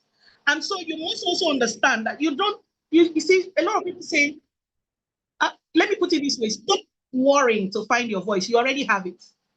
You already have it. The problem is, have you given yourself permission to use that voice? So it's not about anybody, it's about you. You must permit yourself. You must love upon yourself enough to say, this is what I've got, and I'm going to give it my best shot. It does not belong to anybody. It belongs to me. So the only way to find your voice is to use it. You have to use that voice. You want to put it in the chat section. The only way to find your voice is to use it. Be a voice and not an echo. My sister, do not be an echo. Be a voice of authority, a voice of mandate, a voice of power, a voice of audacity, a voice of truth, a voice of resilience, and a voice of authenticity. When you have all of these things, trust me, you cannot speak and people will not listen. You will walk with an aura that will introduce you even before you've come in physically. You will come into a place and people will sniff you out because your power goes before you. And so this is what I have to tell you, that you can even travail with grace through the power of your voice. People don't need to know what you've been through. Trust me. It doesn't matter what your circumstances are. You should never look like what you've been through. Oh, by the way, now that I've been a single mom and a divorcee, and now currently married, all those things, people do not make excuses for your mistakes. They only relate with your successes. Oh, and by the way, your past mistakes are not recorded in your present CV. Your CV carries what? Your successes and all that you have achieved. It's about what you've been. Oh, now this single mom back then now rose to become FIDA chairperson, by the way. This is my story. Against all odds, I rose to become a voice even in the NBA. I became FIDA chairperson in Imo State, and then I went a step further. I ran for governor in 2020. I was the only female gubernatorial aspirant under the Labour Party in 2023. Hello? Nobody remembered me as a single mother. Nobody remembered me of having failed marriage. People only saw that small girl audacious enough to vie for the highest position in the land. And we will not stop. It was Madeleine Albright, the very first US Secretary of State, that said, it took me so long to find my voice, and having found it, I will not let go. And this is what I'm going to leave with you, phenomenal women. Your voice is your glory. Your voice is your power. Your story is your glory. Own your story, own your stage, amplify your voice, and move with the audacity that can grant you access into places where other people cannot go, because it is an aura that moves before you. In spite of what you've been through, we do not tolerate pity parties. We are not ready to cry. Cry if you must, but pick yourself up and let's move. I have been an example of a woman who has hit rock bottom, but who was able to leverage on that experience and become a better version of herself. Today, I am called the voice because I have launched myself out as an authority on things that have to do with women and even social living and even politics and leadership. And this is notwithstanding the past that I'm coming from. So I want to sincerely thank you, my darling ladies, because I know that going forward, you are going to travail with grace. And you are going to lift your head and like Deborah in the Bible, you are going to eat under that palm tree, and you are going to judge the people of Israel from a point of knowledge and confidence and audacity and power. And you are going to own the stage, going to become a force. Thank you so very much for listening, and God bless us all. Thank you, thank you, thank you, thank you. It's been another amazing. Thank you, Ndidi, for that phenomenal speech. It was loaded with great lessons. Your past don't define you. Your past don't define you, and you know you don't use failure as an excuse. It can be use it as a feedback and a drawing board to plan your future. She has just told her story, and you can imagine the dark moment. You can imagine all she went through, but she was able to pick the lesson from there and move on. So that was another phenomenal story that we just heard. Wow, it's been an amazing time with amazing women here at the Phenomenal Women Conference 2026. And as we draw the curtain, I would actually give my closing remarks after the vote of thanks. I will call another phenomenal woman and a great supporter and friend, Buki, to give us a vote of thanks. Then before we finally wrap up. Buki, thank you. Thank you so much, Ifeoma. Really, really appreciate the honor to give the vote of thanks today. My name again is Buki Ogunshaki, and I'm the principal and head Satoshi at BBO Solicitors. I'm a tech lawyer and a Web3 technology consultant. I think it's safe to say it has been an incredible day at the Phenomenal Women Conference 2026 to resonate with all the stories. After having 5 children and 20 years building in business, I took the scariest, most exhilarating leap of my life and started over in deep tech and emerging technologies law. And let me tell you, carving out that niche was by no means easy, but it has been absolutely incredible. So if you are waiting for a sign to bet on yourself, this is it, just do it. We've learned so much today, rebuild in season, you are not alone, speak up, servant leadership, collaborate, recalibrate always and adapt, ignore the noise, own your voice, and so much more. As we bring this day to a close, my role is simply to say thank you. But I need to find bigger words because thank you feels too small, to encompass all the words that we've learned today. We came here hoping for a spark, but I think we're leaving with a roaring fire, at least I am. First and foremost, I want to thank God for orchestrating this event. I would also like to thank our phenomenal speakers who didn't just come to share their career journey. You gave us all a mini masterclass in resilience. To Professor Oluyemisi Bangbose, SAN, thank you for setting the tone with such grace and authority. To Ozofu Ogemudia, to Jennifer Odufuwa, Dr. Glory Eyinaya, Chinonso Ogbogu, Cordelia Eke, Dr. Fatima Kere Ahmed, Rita Ezenwa Okoro, Amaka Chikambonu, George Itomi, Indidi Anike Val Okeoma. You didn't hold back. Thank you so much. We really appreciate you all. You showed us that the path might be rough, but the view from the top is worth it. You reminded us that it's okay to fall as long as we rise. You reminded us also that we need each other. We specifically asked about women supporting women, and every single one of you proved that collaboration is our superpower. Thank you for showing us how it's done. And to my sisters and perhaps brothers in the audience, the phenomenal women of 2026, you showed up, you leaned in, and you've supported all the speakers who have been here today. I'm sure you've taken a lot back. Let's keep that momentum going. Don't just allow this to be an event you've attended. Let this be the day you decided to bet on yourself. To Ifeoma, our phenomenal host, and the organizing team, volunteers, and everyone behind the scenes who work tirelessly to make this safe space beautiful and inspiring, we say thank you. And as we leave, we remember the stories you heard today. Go out there, write out your own new chapter.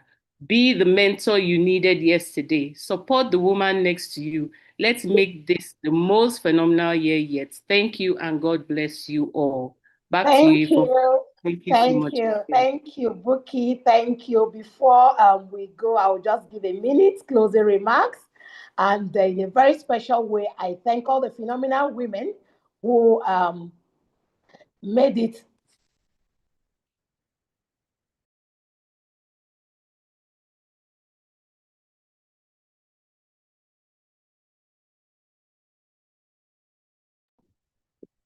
So I will thank all the phenomenal women who have been here since morning, taking it in point by point. It's been an amazing session.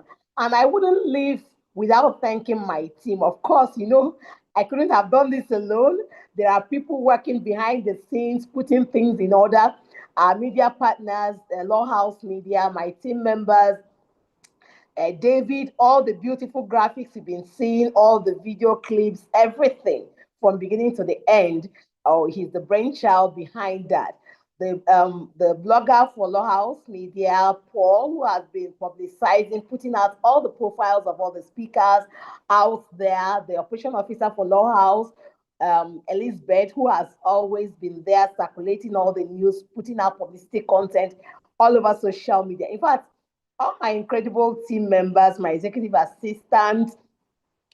So I thank everyone. And Buki has been there. In fact, Buki was one of those I shared the idea with last year. I said, Buki, I am scared. Not that I don't want to do it, but I was conversing with God. I said, God, though, I can't do this. In fact, I cannot just do it. People are saying you're already doing a lot. Can't you just stress? Or do you just like stress? Or do you just like, I said, God, but this one now, I don't know how to do it though, but but I kept on struggling with that vision within me. But I didn't know, I did not want to end up in the belly of a fish like Jonah did when he was sent on an assignment and he refused to do it. I said, God, I will do it. I eventually surrendered. And I said, but God, you bring out the ideas of how to make this work. Oh. You already know that Legal Business Conference is there, which is a physical event, annual event, and has been there, for about 7 years now. You will tell me how to go about this one now that you are sending me. And God will always make a way when you say yes to the mission, when you say yes to the vision, when you say yes to the assignment. So I am grateful to God for all the energy, for all the vision, for the grace, I must say. And I thank everyone who has supported me over time. My mentor, Chinyere Okorocha, she was here earlier on. She was also among those I shared that vision with. Sometime in 2024, last quarter of 2024, when that idea came. And because I wanted to overcome that fear, I wanted to overcome, whether I want to do it or not, I challenged myself. I went out on social media and put it there. At first, when the idea came, I didn't know what to call it. I started working on it, trying to get a name. And when that name, the Phenomenal Woman Conference, came, I knew it was it. Yes, and I went on my Facebook timeline to say, the Phenomenal Woman Conference 2025, anticipate. And that was, and God has said, yes, He has said you cannot go back. And that was how the planning started. And the idea was now bettered last year, and now we are on the second edition. So just do it. Tell yourself, I am worthy. I can do it. I can do great things. Let your past failures not define you. Let it be a drawing board. Let it be a feedback. So our speakers have said quite a lot, so I'm not going to add to the sermon, but I just want to encourage us, women. We are phenomenal. We have supernatural grace to be mothers, to be wives, to be daughters, to be, we are so many things to many people. So I encourage us out there today to go out and do phenomenal things. So this is where we will draw the curtain for the Phenomenal Woman Conference 2.0, the 2026 edition. And I thank all of you for being phenomenal. Go out there and preach the message, share the nuggets that we learned here, share the stories on your timeline, tag me, tag the Legal Business Network, share from different perspectives, from different speakers, and let the message go out there. Somebody needs to hear this. Somebody needs to see that word. Somebody needs to, hear your voice, be the voice that, others, that you want others to also become, that you want, that mentor you want to, others to become, be that mentor and show the path for others to follow. Thank you so much and enjoy the rest of your day. Thank you. Mr. Akinili said that all of Nigeria welfare is proud of you. Thank you so much. I'm proud of you too. Thank you. Thank you so much, Ifeoma. More grace to do more exploits.